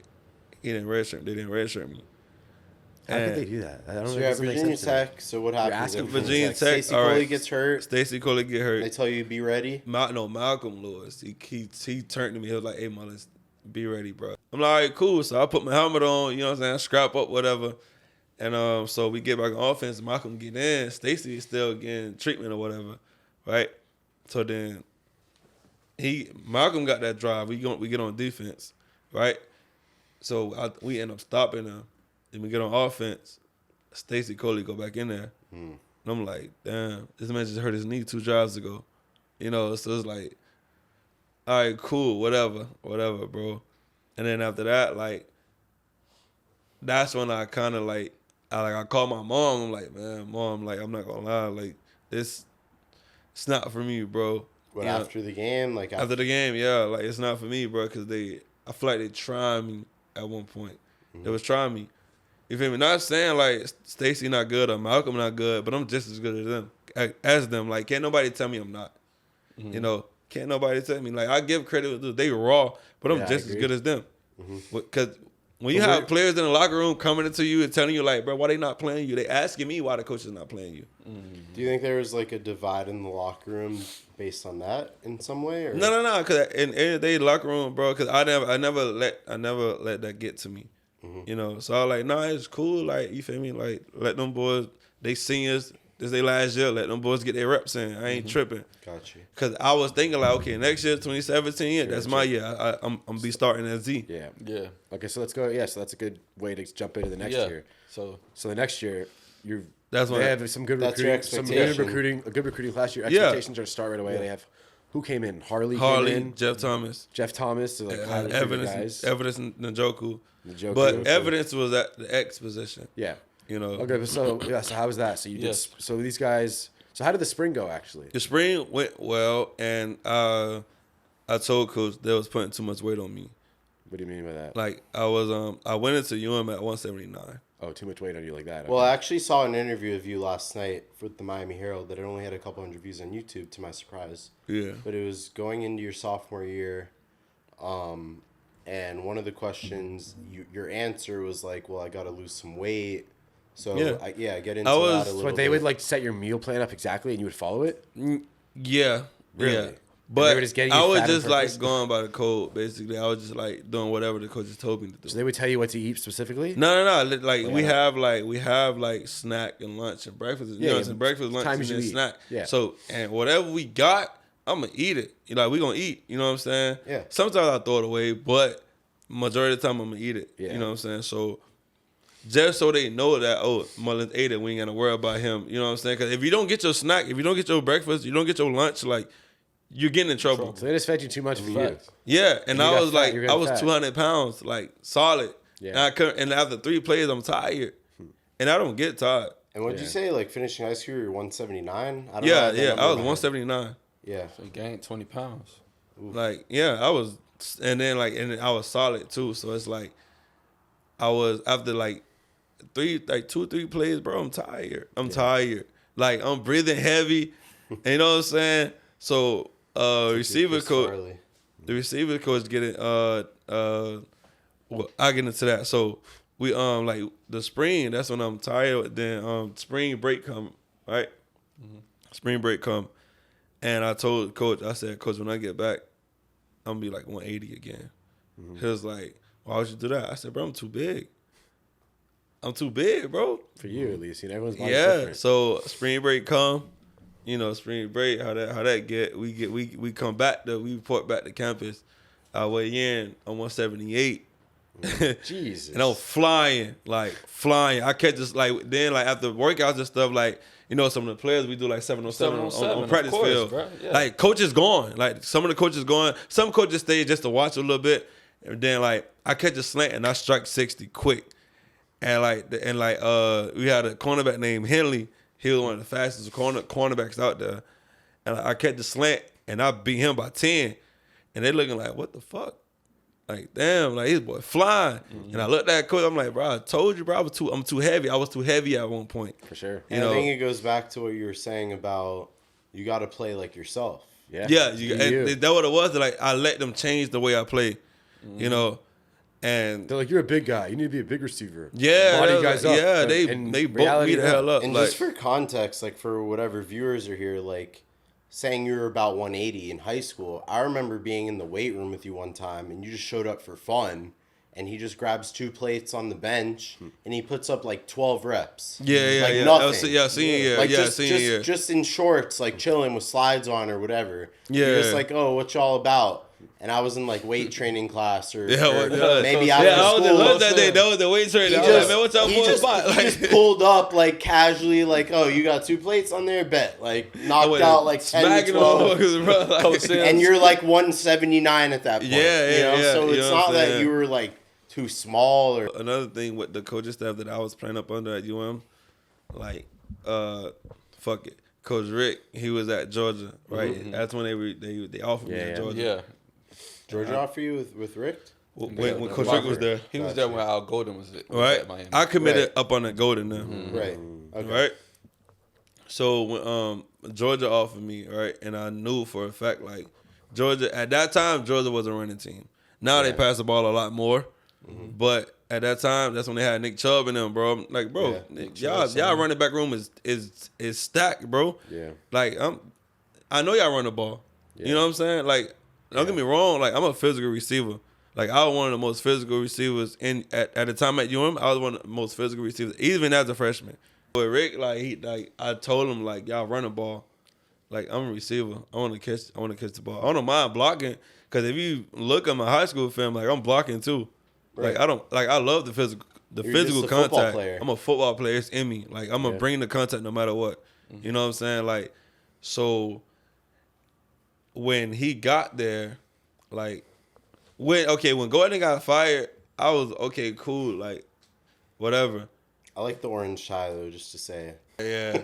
So when he left, I was like, whatever, cool. Like, I still like I got relations with the other coaches on the staff. So when Rick got there, he went to firing everybody. Yeah. I'm like, damn. He even fired Kevin Beard, Coach KB. Shout out to KB. We like KB from KB. Where was KB at? I forget. SFE. Yeah, South Florida. We went to his camp he had, bro, in like the middle of nowhere, and that's where we met Devin Hester. Oh, that's the guy, the work ethic. Yeah, we remember this, bro. It's crazy. I remember this guy's speech that he said you gotta have a work ethic, and I think about it sometimes. It's true. He said it. You gotta have. He said a it like work a really ethic. He has like missing all his teeth. But then we got a picture of Devin Hester, so it was I met Devin Hester one time. Matter of fact, that was my freshman year at Miami. We played West Virginia in the bowl game, and Coach Baez called me. He was like, "Hey, come here. Like, I want you to meet somebody." Like your childhood. I'm like, all right, cool. I ain't know who was there. You know what I'm saying? I done seen Ed Reed come to there. What's the name? Michael Irvin, Edge James. Like, I met Edge James in high school, bro. Yeah. You feel me? The NFLPA thing. He came at me, said, I think JoJo, me saying that JoJo was in there. Like, but then, like, when Baez called me and told me he wanted me to meet somebody, I'm like, all right, cool. And we just got done, like, having a team meeting and, like, team dinner and stuff like that. So we leaving. When he called me to come meet him, I come back, I turn around, and I'm walking up. I'm like, hold on. I know this thing who I think it is, bro. You know? So I'm looking at Baez. I'm like, what's up, Coach Baez? I'm like, what? I'm like, and I look at him. I'm like, bro, this Devin Hester, bro? Like, yeah. He was like, yeah. I'm like, bro, there's no way I just met this dude, bro. Like, and I told him, like, bro, it's crazy. Like, people used to call me Lil Hester. Like, I had him before. I told him, like, bro, I wanted to be like you, bro. You feel me? He was like, and he told me, he was like, bro, you got what it takes. You feel me? Just stay focused. Just don't never give up. You know what I'm saying? And it's like, and we chatted up a little bit, you know what I'm saying? But after that, it's like, damn, I really met one of my idols, bro. So, quick question. So, like, you know how you say you dropped weight and everything. You was at 178. So, when you got back, how did the coaches feel about that weight? Like, what did they sophomore year, right? Yeah. That was sophomore year. They ain't really, they was like, all right, but they wasn't really too too happy with it. Too happy with it, you know what I'm saying? You think that affected the reps you got? Huh? Did that affect the reps you got, you think? Yeah. So it's pretty much the conflict with the coaches. They wanted you to just be heavier? So you were also not their guy, right? Because the Harley, Jeff Thomas, that was their guy they were bringing in, right? Basically. Well, because like, you're recruiting, the staff that recruited you got fired. So it was gone. So the only people that was there was Coach Baez, bro. Yeah, that was the only one left. That's crazy. He sticks just for context, Coach Baez was from Coach Gulliver. Baez was the former offensive coordinator at Gulliver, right? He's the one that talked to me. He talked to you, yeah. Coach Baez is the one that kept in contact with me. Like, when he left, like, remember he did 1 year with us. He did only 1 year. He left Gulliver to go to UM. And he did a lot for us. That boy used to call me like almost every other day, like, Red, bro, you need to do this, take this class and do this, do that. Like, yeah, bro. He stayed on top of me, bro. And to this day, boy, like, I love Coach Baez. That's like wanted you to follow him in a way. Here's a good question. So do you think him leaving had an effect on your grades? Nah, because my grades was bad before. Okay, so the advice he was telling you. Yeah, like, it wasn't. And I even asked Coach Baez, I'm like, bro, why I need school for this, bro? Like, if I'm going to go to leave, what the fuck I need school for? Yeah. You know? Yeah. But, like I said, as I got older, and as the whole trials and tribulation thing was going on, it's like, damn, I really need this motherfucker. So, okay, so let's go back. So let's go to UM now when these guys are coming in. So, so Jeff. How did that season go sophomore year? Or at least how did it go? How did camp go first? How did camp go? Yeah, camp went good, actually. And, the receiver coach told us, like, oh, I'm going to get everybody a chance. Cool. I want everybody to get a chance. That's just like the kids I coach now. Everybody will get a chance. Everybody. You know what I'm saying? So he gave everybody a chance. And to me, I don't care what nobody say. Like, there's no way you could tell me Jeff and Mike was better than me. Like, I give credit when they do. They raw as hell. I love them to death. Like, they are great receivers, but better than me, no. I'm just being honest. To other people, they might be better, but whatever. After what happened after that? So when did you decide to leave? When did this all go down? Or what went down? Like, from what I heard, right? Just I don't want to offend you or anything, but No, go ahead. From You what good? I saw at the time, and like talking with our dad, because our dad follows all this shit on Twitter and whatever. Yeah. And even last night, I was like trying to research a little if there's anything I didn't know about you that was out there, right? Mm-hmm. So I saw like fans of on Twitter, from maybe what was it, 2018? I want to say that was that year, sophomore year. 2017.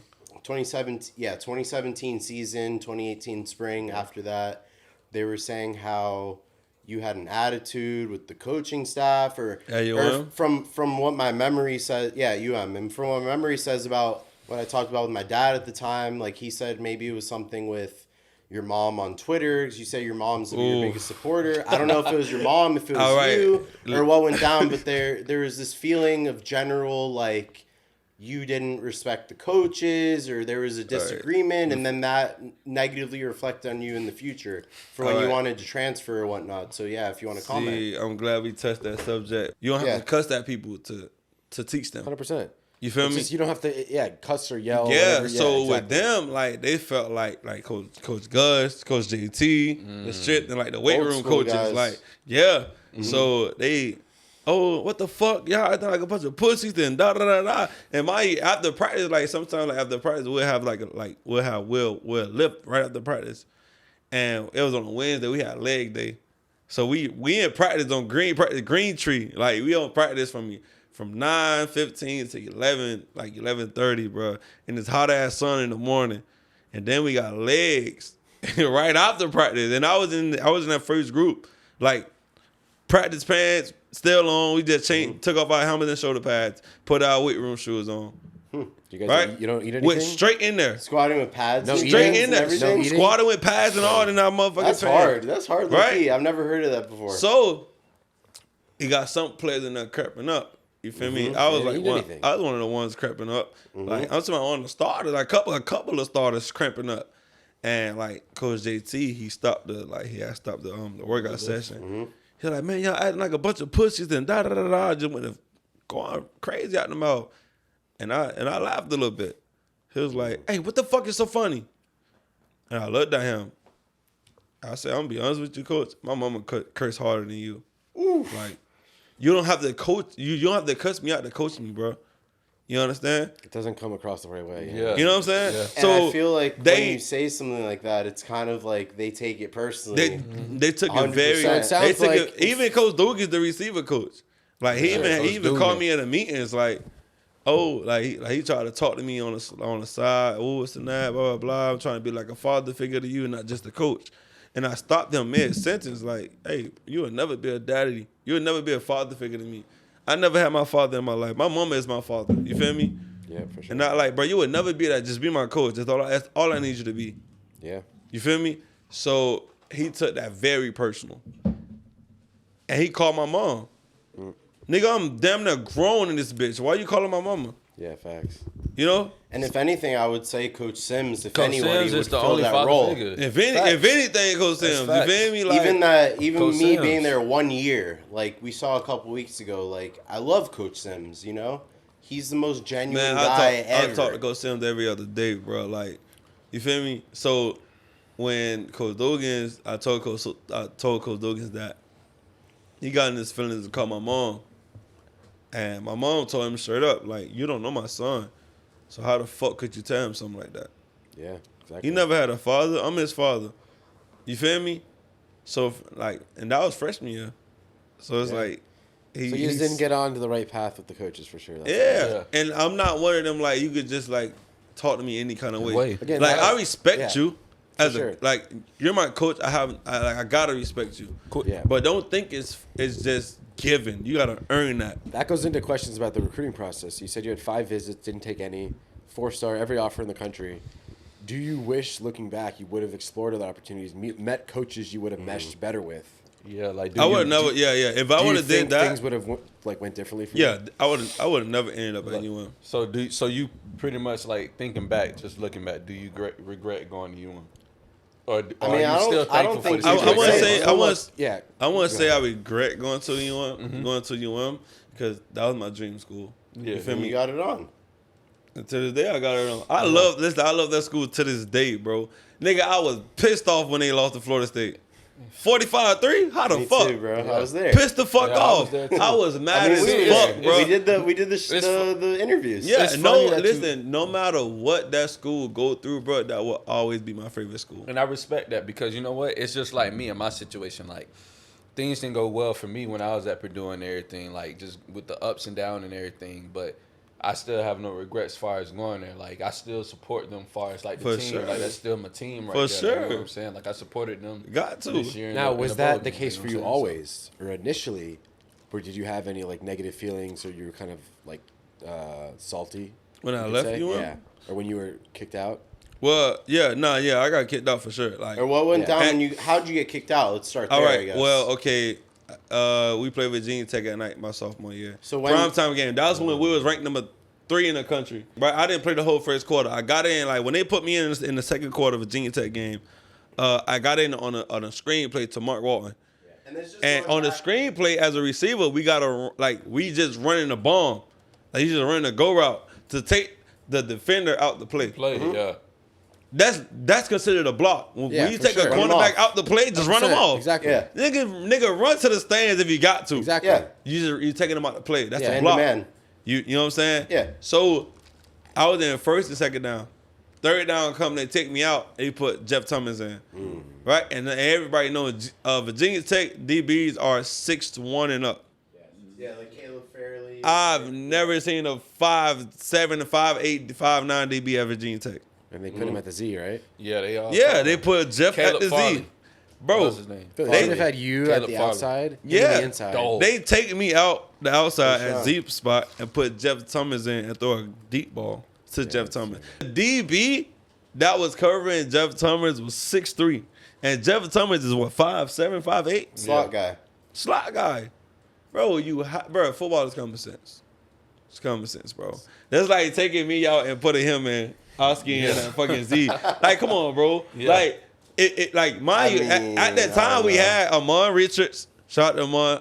Lawrence Cager. Shout out to He's Cager. playing tight end right now in the league. Yeah, Cager, Yeah. he in the league right now. He's bad tight end. If you're gonna take me out, bro, one put of somebody those guys. taller in. Yeah, Why the right. fuck would you put Jeff? Because you think he gonna run past him, bro? They in zone. Facts. That's Cover his three. own team. Common fucking sense, Yeah. bro. They in zone. Cover He's 3 on the 6'2", go 6'1". route. Exactly, and that's exactly what coverage they ran. Cover 3. Uh-huh.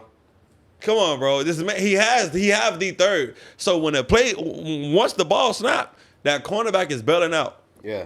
So there's no way Jeff going to get past him, bro. And that cornerback is 6'3". Think it's common sense, So what bro. happened? So that was like the last straw for you? Yeah, that was the last straw for me. And that's Even when though you made like is that when you made the tweet? After that? after and it's was crazy it right 'cause after the game? Nah, Sunday, the next day. Okay. So and it's crazy because I like when I after the game, like the shorty I was dating at the time, like I get in the car after the game. I didn't go back to campus because like after every game I used to go to her crib, and like I get in the car, and like she see my face. Even though we won, Yeah, she of see my course. face. She like, babe, just relax. Like y'all won, it's okay. And I looked at her like, you don't understand. Like, you know what I'm saying? Like, there's a football player and there's somebody that plays football. Yeah. You know what I'm saying? I'm a football player, bro. Like, Yeah. even though we win it, if I didn't help us to win, I'm kind of mad because like I want to like wanna be a part of it. You wanna be a I want part to be a of it. part of it, bro. You know what I'm saying? Not to say, oh, I did this or I did that. Like, nah, I want to be like, bro, we won. Like, how can I say we won if I ain't really win? It wasn't we. You know what I'm saying? You were It was in the- them. He wasn't a part of it. You know what I'm saying? Even though Yeah. I'm on a team, like, bro, I want to be able to help, bro. Yeah. At least give me the Contribute. chance to help, bro. You know, So I that- ain't really get a yeah. chance. So, you're like, angry. You're I in was this mad place. after the game, bro. I took off my pads, all that. I got dressed and I walked straight out of the locker room, and I met her at the car. You know, she met me at the like right as soon as I walked out, like she was coming up to the gate. I was like, bro, we out. Like, come on, let's go. And so she's like, babe, it's okay, blah, blah, blah. I'm like, nah, bro, you don't understand. Like, I only want you talking to me. I ain't even want her talking to me. I don't want her touching me. None of that. Like, I went to sleep mad and I woke up mad the next day. Like, once I go to sleep mad and I wake up mad, bro, somebody in trouble. So that's when the Twitter fingers started. That's you when woke up mad and you're like, I don't give a fuck. Before that, I called, like, the next day, I called Dugans, like, 4 times. Like, he didn't answer. Damn, and I text him, like you were looking for someone to just, like, stop you from saying some dumb shit. No, yeah, like, because I want to vent. Like, what I had on my chest, I was going to get out talking to Coach Dugan, the receiver coach. But he wasn't there, so. Like, he claimed he was in church.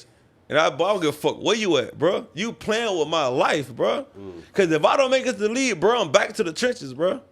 And I don't want, bro, listen, I get calls, like, nobody don't know, bro. Like, when I was at UM, I got a call that one of my homies got hit with a bullet, like, a couple bullets, like, in the trenches. You know what I'm saying? He survived, but still, like, bro, you don't know how that feel. Yeah. You feel me? Like, my main man, like, stay at night in my room, in my bed. I let him sleep in my bed while I sleep in my room, while I sleep on the floor in my room, while I give him my bed. He got hit while I'm in college. You know what I'm saying? Like, bro, and I understand, like, other people got other situations going on, but, bro, I don't just have my family riding on me, bro. I got a whole city riding on me, bro.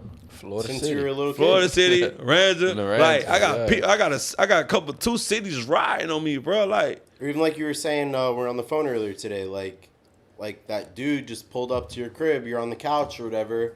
Oh, are you Dionte Mullins? Yeah, like, and then this man worked for, like, the people that own, like, they fixed on the apartments at my mom's apartment. Like, he just saw me sleep on the couch. Like, man, like, everybody asking what you gonna do. Everybody asking, like, where you at? Like, what you doing? Like, and I'm like, nah, I told him shut up. I'm just chilling, like, just vibe. Like, tell him I'll pop back on the scene soon. Like, so I wanted to just get to, the tweet happened. I mean, so something goes down. The coach kicked you off the team. Yeah, I tweeted that Sunday after I called Dugans and I texted him. I don't even remember what I texted him. Be an answer. But I cussed his ass out. I'm gonna be real with you, bro. I cussed him out, and his first response to me was like, when he read the message, he responded, "If you don't like it, transfer." Wow. And I text back, bro, what the fuck type of coach is you? Yeah. You know? Like, nigga, if you know you wasn't going to use me in the first fucking place, why the fuck would you have me here? Well, now we know that's how it is. Like, it's depth. It's the depth chart. Right? For example, you see how Coach Dion was at Jackson State. Yeah. Right. He get to Colorado, what he told them, y'all might as well hit the transporter. Yeah. Transfer portal. Y'all might as well transfer. I think, just to be fair to Dion, I think that got a little misinterpreted. I think he meant it more like, look, I'm here, and this is what I'm going to do. But with Dion, though, he told him, I'm here, and I got some dogs coming with me, so y'all might as well hit the transfer portal. He said if you're not willing to do the work. Okay, of course. But Dion knows who's going to play. That's a bullshit thing to say. Yeah, it is. That's a bullshit thing to say to a player. Like, but they went 1-11. But you got to think about it. It doesn't matter. I'm with you though. I get it. Doesn't. You know, like if you know you're not going to use me, bro, tell me. Like, let me know. I respect if you truly cared about the kid's like best move, and you're as the coach I have the best intentions for the kid. You wouldn't say that. I agree with you. Yeah. But the way Dion worded it, I'm not going to lie. If I was one of those players on that team, fuck it. Hell yeah. I'm glad you telling me that. I'm finna get up out of here versus you playing with my feelings and telling me to stay. Because you got to think about it, bro. You could take it as like I'm working hard. You got to think about it, bro. That's not the way it's supposed to be. Yeah. Take it the wrong way. You got to think about it, though, bro. Like, think about it. How old were you when you first started playing ball? Like 12. Yeah. How old you were? I was like 5 to 10. How old you were to God? 5. Right? You play all these years to get to college just for a coach to take it away. Your love for the game of football. Well, it happened to me. It happened to him. It happened to me. I don't necessarily blame a coach for that, though. Why not? Well, for you, it's wait. For me, it was my own head. I wasn't in it. And also, I didn't have the drive to be a player at that point anymore. For me, it was almost like my goal was to get to college, right, at this point in my life. And I had other interests I wanted to pursue. So for me, I think it was a great thing because I developed as a person way more without football than I would have had I been playing football, you know? But everyone's situation is different. Yeah, everybody's situation is different. For me, I needed that to, like, do other shit. and I did other shit, and I found myself in other ways. But now I have another love for football again, kind of how you do. But more so like from watching film, like just like dissecting little things, you know? Yeah, that's where opportunities like as a coach, bro. Like I was just like on the way here, I was just talking to my cousin Chris, bro. You feel me? And we were talking about like opportunities, right? So like we all play the same position, right? We all play receiver, right? If T God don't get as many reps as me at receiver, how the fuck you think he go perform in the game? Exactly. You know, you gotta give him the opportunity, bro. It's just like me with coaching. Like I had another coach tell me that one of the kids on my team is not a receiver. Yeah. Right. So 1 week he didn't coach because he took a suspension or whatever, and I was calling the plays for that week. All of a sudden, the kid that you tell me not a receiver becomes a receiver. Yeah, he's balling. Yeah, you know, he's going crazy. I gave him the opportunity. Exactly. You know, like now, if I give you the opportunity and you don't perform to where you need to be, then I gotta try you somewhere else. Yes, like you gotta give them the opportunity, right? Now, mind you, by the time you get to college, you should know what you want to play. Yeah. And when you get to college, these colleges like they offer you to the position that they think you're best at. You're good at, yeah. Right? And I was a receiver. Yeah, for sure. Right? So versus the coaching staff at UM, like at UM, if y'all didn't think I was a fucking great receiver, why the fuck would y'all even facts? You know what I'm saying? That's real. I agree, yeah. Cause that's just like for me, like how we like a coach, I'm not gonna lie, coaches took the love away from me for the sport. Like you know what I'm saying? Like bro, my last down was in 2018 at Alabama State. That's where I went after I left my. That's Miami. just what I was gonna ask about. Yeah. So how did that happen? I guess go into that a little bit.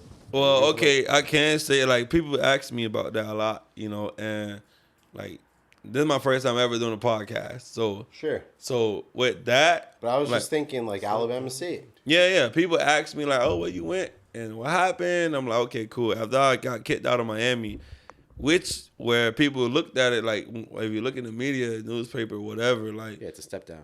People, step down, and also like, Coach Rick made it look like I transferred. That's why y'all said transferring earlier, but I got kicked out.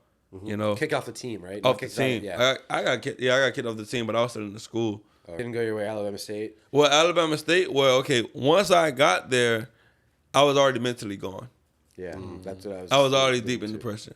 Because of school, because of what happened in Nah, just the whole thing that happened at UM. Like the coaches took the love of the game away from me. Like, and to be honest with you, I went to Alabama State because somebody else told me give it another try. Like, so when I got there, I wasn't mentally ready for it. So you weren't even... I wasn't in football mentally. I wasn't there. But I can say, like, even though I wasn't, like, there mentally, bro, but when I stepped on the field, like, even the players that was there at Alabama State, like, in the receiver room, I was, like, damn near the coach in the receiver room. Even though I already had a coach. Dude, I don't think you realized how good you were, bro. Yeah, like, people seen me. They was like, all right, bro, you know how you go through a drill? Yeah. And they asked the coach, like, hey, coach, I did this right? They asked you. I did this right. Bro, they come to me. Bro, because they look Alabama like State. That. Like, that's how they look. They came to me. You were the 4-star Under Armour All-American. Like, bro, catch. So what happened during the season? Bro, I didn't even play a season at Alabama State. I got there in the spring. I got there in January, bro. Okay. Well, I remember seeing you transfer there online. That's what you said. But that was that. It was just you're on the roster. I know. So what happened? You got there in the spring. You played the spring ball. Yeah. Okay, when I got there, like I said, I wasn't mentally there. Yeah. So like my at UM, I was on time for meetings, on time for breakfast, you know what I'm saying? I was on time, like I'm there, cause my dream was to go to the NFL. Yeah, but when I got to Alabama State, it was like my mental was already gone. And you didn't have someone. So bro, you I weren't was thinking about the NFL. Bro, I was late to meetings, late to breakfast, missing meetings. Like they even held up meetings for me. Like, hey, bro, we waiting on you. Like, bro, meetings just started like 8:00. Bro, I'm just waking up at 9:00. Like they like, bro, we waiting on you. Like, Mullins, come on. Like, I'm like, bro, man, all right, I'm coming. Like they don't even start the meeting until I get there. You seeing that? And they didn't ask any questions about that. Nah, then that's what. At least that's honestly what has driven me to like get into this space for athletes, at least, is because of shit like that. There's clearly something wrong that you're missing all these things, and they don't even ask a question. Yeah, Or, people like, don't they ask, dig but, into it deeper. Like, you know what I mean? okay, but And the that makes me receiver sad as coach, fuck. he like he went to the league. He played for Tampa, right? And so he played for Tampa Bay. And so one day he called me to his office, and I go in and I'm like, "What's up, coach?" He was like, "Nah, man, how you holding up?" I'm like, "Man, I'm good." Even though I'm depressed as fuck. I've been depressed since I got told I can't play my senior year of high school. Sure. So I've been depressed since 2016. Now, That's bitch, just we in 20. normal. Yeah, You know, we maybe in it could be 20. this. I think it could be this. The feeling that you like before you didn't think football could ever be taken away from you, right? Yeah. And then the moment you realized it could, that like fucked up your reality. Fucked up everything for me, bro. You know what I mean? Like I was mentally so gone. then when you had football, you like it almost like it's funny. You should have been more grateful for it, but in another way, it made you shut down because you're like, my time's gonna run out eventually. Like, what am I doing this for? Yeah. And then you kind of lost sight of your goal. Yeah, and how talented you were, I and lost everything you had. You know? complete sight of And you know what's crazy? So like when you first got to Alabama State, I forgot the corner name from Miramar. Jeff. I used to always text Jeff all Hill? the time. Jeff Hill. Yeah. Oh yeah, I used he's to- a sly guy. I used to bro. always text Jeff Hill. Short DB from Miramar. And it's dog. crazy, Dog. bro. Because when I first got the Jeff, Alex Anderson, and the left tackle Lebo, right? Yes. Lebo they had Brown. a big Miramar tree there. Yeah. So mind you, Alabama State. Yeah. yeah, That's cool. mind you, when I first got the Alex played with me at South Florida Express. Yeah. Jeff, man, every time I played with South Florida Express and we had a tournament, He was Florida Fire. I right? always played against Jeff. Yeah, I remember- I always. remember Like that, yeah. every time we play against Florida Fire, boy, they coach knew with Jeff line up on Mullins. Yeah, for sure. Yeah. You know, like now mind you, Jeff a great corner. Don't get me wrong. Like smaller he'll than me, yeah. win some reps. I win some reps. Like we always win at it. Like For sure. Yeah.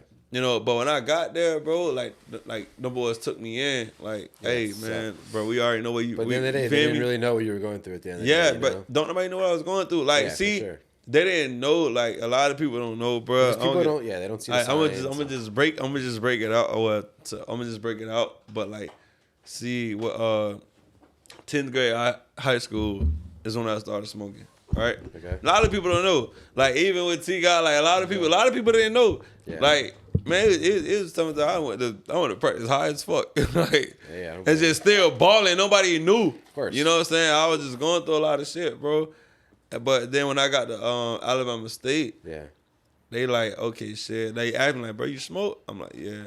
And it's like, even though I was depressed as fuck, bro, I was smoking every day. Yeah. Like Well, literally what every day. well, yeah, that's how you're gonna cope with it. Like right? I was like, and then like you know when you go to D1, like you get paid every month from the school now. Yeah. Your stipend. And at HBCU you get paid every semester.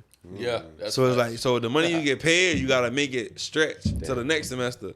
And bro, you know, bro, I'm in Montgomery, Alabama, bro. you getting that gas. You feel me? Like, and You crazy getting part that about it gas. is like I ain't really have to pay for it. Like my like I call him my brother. You feel me? Jamil, rest in peace, Jamil. Like he was a plug. Like he played receiver. And how I met Jamil, he from Atlanta. Right? My first time ever seeing Jamil, I seen him. I'm like, yo, like when I seen him in the cafeteria, he had a little diamond choker on. Yeah, some like skinny jeans, some Timbs, with a jean jacket, and a white tee. So one day, like he see, like I came up my dorm, and he walked up to me. He was like, "Hey, ain't you a bro from Miami that played for you? Like from Miami?" I'm like, "Yeah." He was like, "Man," he was like, "Oh, bro, I heard about you, bro. You raw, like, bro. Take my number down." I was like, "Bro, like, what you mean?" He feel me? He was like, I was like, "You on the football team?" He was like, "Yeah." I'm like, "What you play?" He was like, "I play receiver." I was like, "Oh yeah, for sure." You feel me? So like, he gave me his number. He was like, "Bro, whenever you want to get some work in on the field, bro, call me, bro. I'm there, like, no matter what." You feel me? So Yeah. so when I got his number, I called him and shit.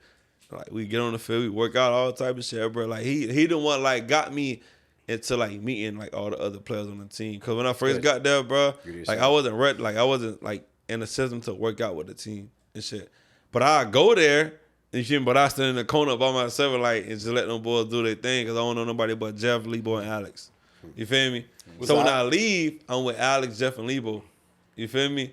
Or sometimes like I talk to Jamil or whatever, but Jamil is the one that got me like to get comfortable with the team and shit. Yeah, for sure. You know what I'm saying? Was going up there like a big culture shock? Like, because I know for me, like, obviously Alabama's different than Boston, but like when I went to Boston for undergrad, I know it was huge for me a huge difference from Miami, like growing up in Miami, obviously. Man, it was so. I mean, you're different. in the South, you know. Yeah, like Audi. It was so different because like at Miami, after we got out of class, after we get done with our schoolwork and everything, practice and shit, bro, we got everything to go. We got the club, strip club. But once I got to Alabama State, it was like, man, shit closing at 9 o'clock at night. Like, what the fuck? Fuck is this? And for you in that time, you were Small in the town. right headspace where you could like grind and like Bruh, play football and stuff. No, you know? I was. That's what I'm saying, because you weren't in the space. I wasn't there. Like mentally, Yeah. I wasn't there, bro. Like, and so Alabama State, I tell people all the time, like the whole Alabama State situation. That's my fault. Yeah, for sure. That's my fault. That's I what I say blame when myself I- for that. Was it school or was it football more so? I just didn't give a fuck. Right, honestly, just bro. everything. Everything. You I was just going think through it was emotions. You were just over it. I Like, was over it. But what specifically, I guess my question is, like, led to you not working out at Alabama State? Like, No, why- I worked out, bro. But it was like forced. You know, like it's like I forced myself. Like, you know what I'm saying? So you Like, just did you end it's up- a different type when you force think- yourself and you force yourself. Like, Yeah, yeah. you force yourself. Like, man, I gotta do this. I think what he means more. But when you, yeah. but like, Or like what led to what led to you leaving there? Right. Pretty much. Was it just you were like? Were you just I was so, missing like- class. I was late to class. I wasn't doing the work and shit. Like, I was in, So did they kind of like give you the door, or was like, it your okay, decision? after the spring game, right? That's when the spring game. Even though I ended up fracturing my hand, whatever. But like after the spring game, like the head coach called me. He was like, "Oh man, like we did such and such or whatever. Like you won't be able to like to come back in the summer semester Because of grades? because of my grades. Yeah, because of my grades. So I'm like, all right, cool. Yeah, I'm not coming back. Didn't give a fuck. All right, cool. Whatever. All right, coach, I understand. Hang up. So you So wanted, you know? not knowing, he called my mom. You feel me? He called my mom like, man, I just told him, like, she was telling me, like, how I know he called her, she called me after they got off the phone. She was like, oh, da-da-da, like, I just talked to the coach, and he said, like, he just told you you're not coming back in the summer, and you didn't even try to fight to come back in the summer. I said, what the fuck I'm gonna fight for? He the head coach. If he tell me he ain't coming back, I'm not coming back. Now, if that was an assistant coach, it'd have been different. Different. This man the head coach. Man got final say so. He got final say so. Yeah. Why the fuck would I go back and forth with him? Did you kind of have this feeling that maybe it was coming to an end or shit wasn't Latest. working out? Yeah, Or, I had did it to- kind of just take you by surprise when he told you? Nah, I like. You I had he a wasn't- feeling. Yeah, he I had knew a he wasn't feeling. doing all the stuff right. you I know? wasn't like, cause I know me. You know what I'm saying? Like once I'm in the right headspace, like I'll do all the right things. You know what I'm saying? All right, yeah. So But I wasn't in the right exactly. headspace. That's what I've noticed from this interview a lot. So let's try to like wrap it up here. So what does success like look like for you, or what does the future look like? So you're coaching kids now. I think coaching is great for you, man, because you have like a clear. Obviously, you love football, like, and that's what you have to Yeah, have for to be a coach. But you have like, I don't think people give you credit for how smart you are, to be honest. Which I haven't spoken with you in like a long, like over a couple minutes. You know what I mean? Yeah, but like Yeah. you're very smart, man. You got to give yourself more credit for that shit. Seriously. Yeah, for sure. Because as I grew, bro, like I learned a lot. Yeah, for sure. You know what I'm saying? Like I tell people, like when I first started playing ball, like I had a lot of people turning back on me, family 100%. members and all. Like Yeah. it was times like I didn't speak to my mom or my brothers like for like almost a year, literally almost a year, if not a little bit over a year.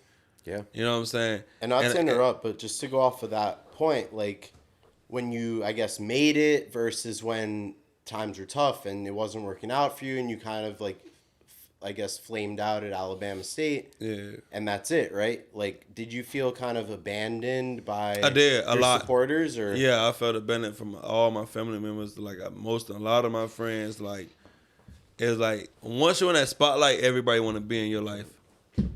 You know what I'm saying? Like That's facts. once you're in that spotlight, everybody wants to be in You your really life. see it's So what crazy did because that- you what Like did you that really do? see like when you're in that spotlight, you don't know who's really there for you. 100%. You know what I'm saying? Yeah. Because like everything is going good. So like when everything's going good in your life, everybody's going to come around. You know what I'm saying? So it's like I don't know if you fake, I don't know if you phony, I don't know if you really fuck with me or not. Like so once I stopped playing ball, I'm talking about like calls, like was not like people wasn't answering me, people wasn't calling me. Like when I was in the spotlight, everybody calling me, everybody texting me and shit.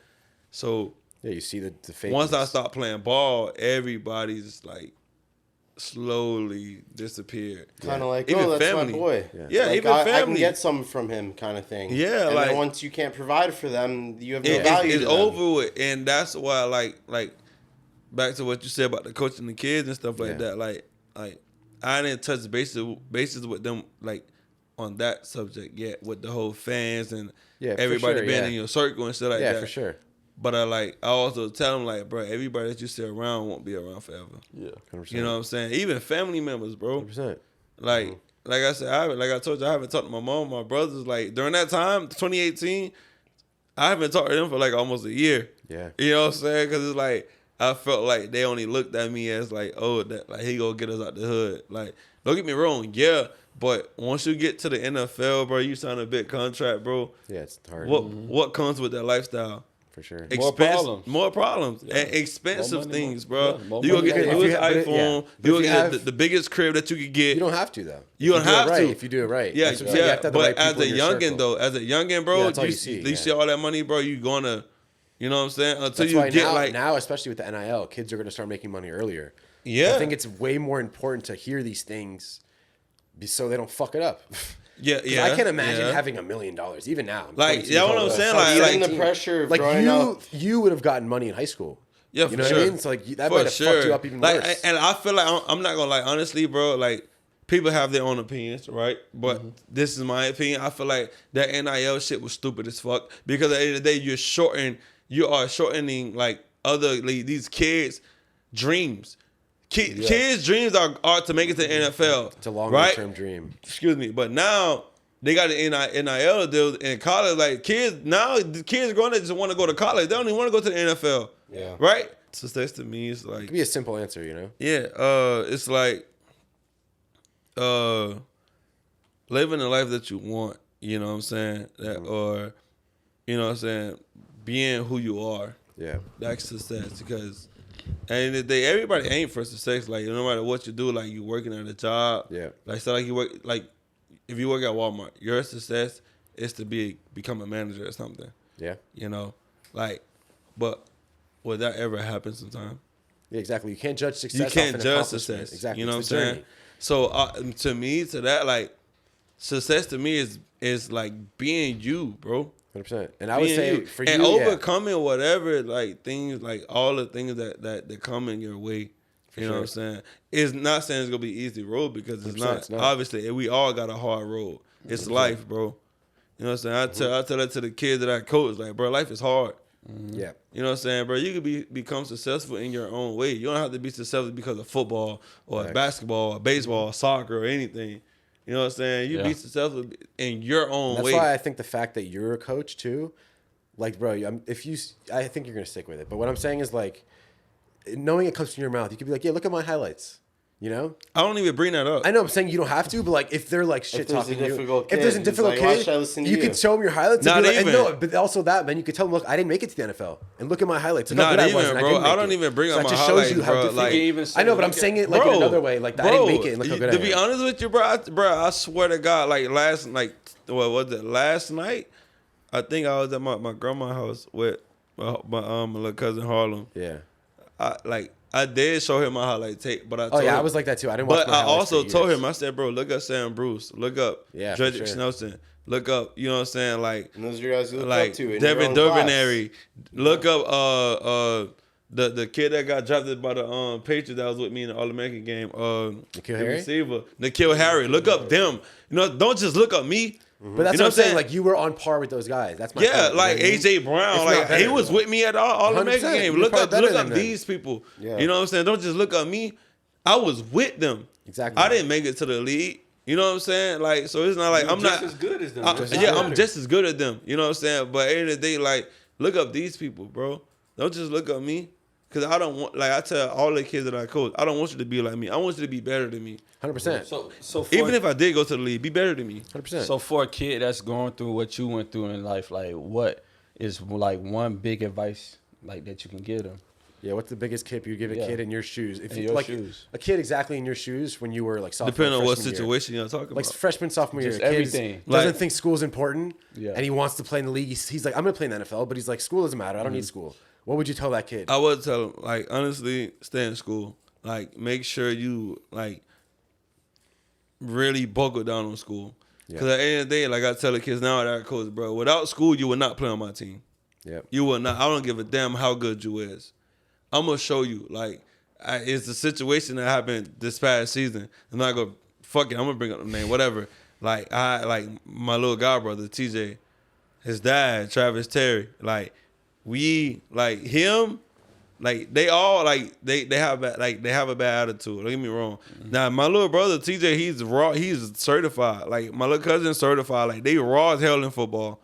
But I also tell them, your attitude will fuck you up. Yeah. Mm-hmm. It will fuck you up bad.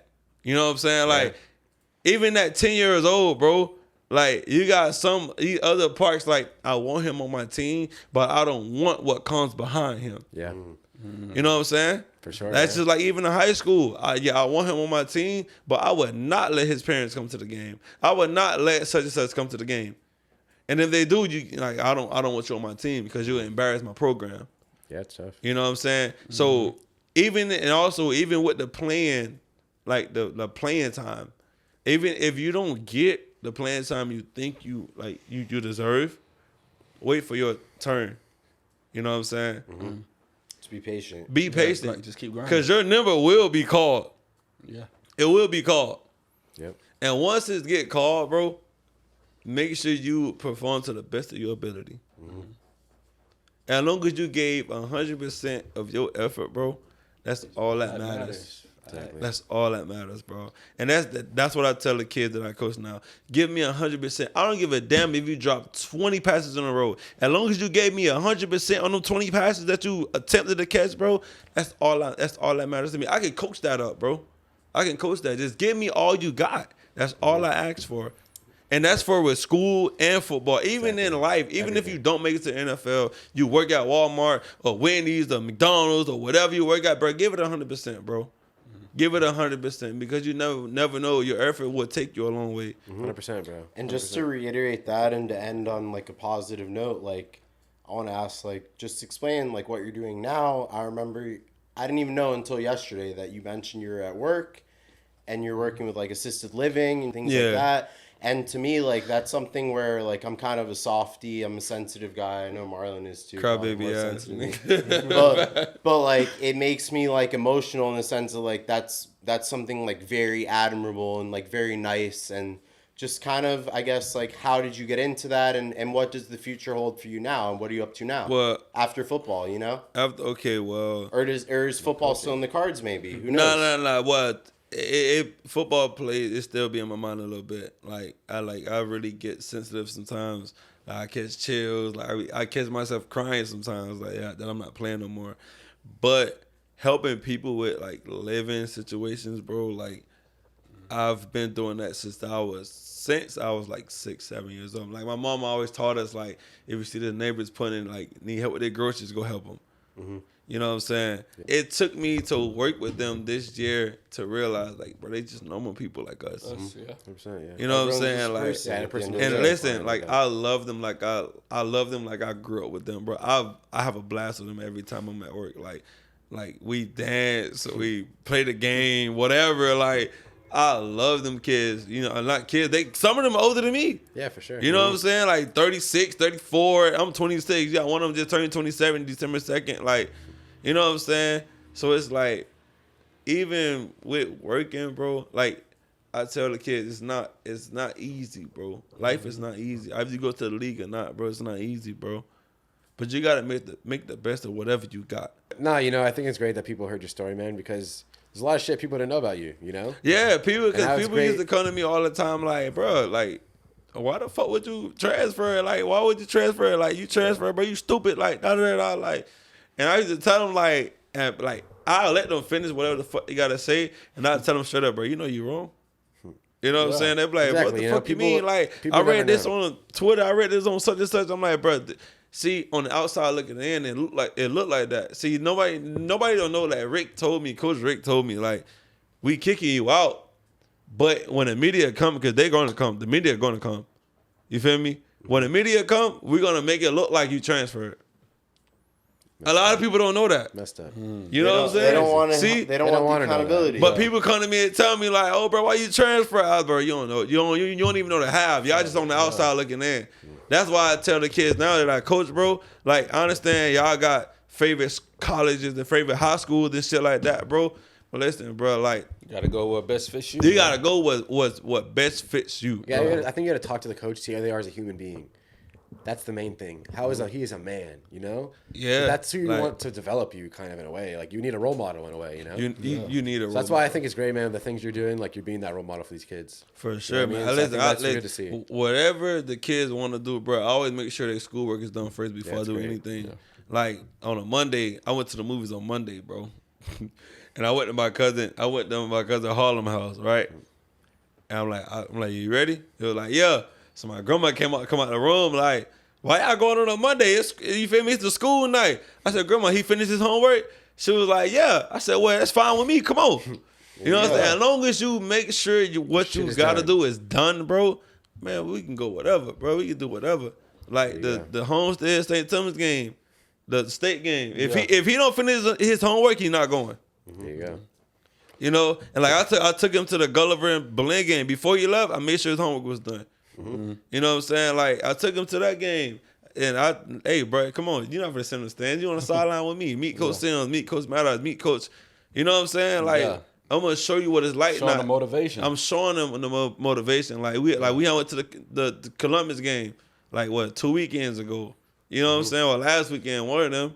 And I'm telling them, like, bro, you see all these people in these stands, bro? This could be y'all playing in front of them, bro. But I tell them, if you don't get your work done, and if your attitude bad, bro, you would be on the sideline.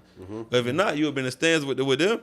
You know what I'm saying? So, like, I always try to give them, like, a drive, you know what I'm saying, to become successful, either if they go to the league or not. And I keep it real with them, bro. Like, it could be. That's what people need, though, you know? Yeah, it could that's be what 25. you wish you had, and that's what I think this is a great platform to do. And I think that's a good place to end it. Yeah, I just want to say, man, we appreciate you coming on, bro. 100%. Especially being our first guest, bro. Like, not being scared of anything. And you trusting us. You trusting us with your story and everything. For sure. You know. For sure, So we bro. thank you, bro. Appreciate you. For sure, man. You know it's all love, bro. You feel me? Like, we all went to high school besides Marlon. You know what I'm saying? Like, but anything, bro, you know. Gulliver by association. Gulliver by association. You know what I'm saying? But yeah, man, it was a pleasure, you know what I'm saying, being on the podcast with y'all boys, man. Yeah, for sure, bro. We'll do some kind of football stuff. Yeah, whatever. We can spend listening. He's trying to try out for the AFL. Anytime y'all wants you to run routes for him. Yeah, bro, we could do that. We can run some man, routes whatever. some of Just these days. he got my number. You get my number, bro. Whatever, bro. We can do it. Like, Let's get a workout in. I'm always. get a quick workout I'm always like for the better. To you know what I'm saying. Like, I'm trying to do shit. Like, I want to see somebody do better in life. You feel me? Like, no matter what situation you in, bro. You know what I'm saying? Like, I don't give a damn if you're doing better than me. That's a coach. You know what I mean? Basically, So you translate that to football, it's the same shit. Yeah. It's just believing in somebody, you know what I mean? Showing Man, them listen, you believe in them. You gotta show that you believe in the kid. But you genuinely have to believe in them too, you know? Because at the end of the day, either. bro, a coach can tear a confidence like in a kid down. For sure, bro. He can tear it down. All right, thanks for watching episode 1. What else? I mean, we had Dionte Mullins. Big thank you. We already thanked him. Big thank you to our guest, our guy. Mullins. What are we saying? So Season 2 video coming. dropping. You feel me? Episode 2, whatever y'all want to call it, we coming. This is episode 1. You feel me? Like, Episode shit, one. like, Yeah, episode you feel me? one. Like, whenever y'all boys want me to come on this motherfucker, I'm here. Like, whatever. Yeah, we have him on again, bro. That's good. You know what I'm saying? We We'll can talk talk something else. Listen, we can talk football, we can talk I wanna life. do like different Drop a comment with any questions, whatever. Maybe drop if a we get com- enough, we'll do a part 2. Yeah, you know for what I'm sure. saying? Whatever. But Thank now you. y'all Likes. see this is the real, well, some of the real story. I went into detail, but not too Yeah. much detail. Yeah, it was a lot. But y'all see, like, what people heard, you know what I'm saying, instead of what they, like, really actually heard from me. They hear from the outside, which is my story. You know what I'm saying? What their story. Like, if you don't hear from the main source, it's just rumors. Straight from the horse's mouth. You know what I'm saying? It's straight Here from you the heard horse's it. mouth. Straight from the horse's mouth. The Dionte Mullins story. Thanks for watching. Yes. Quite a fast horse, if you ask me. Yes. Thank you. Like and subscribe for more content. We'll be dropping this very soon. Thanks Florida for Man watching. Fridays. Florida Man Fridays. There we go. It's good.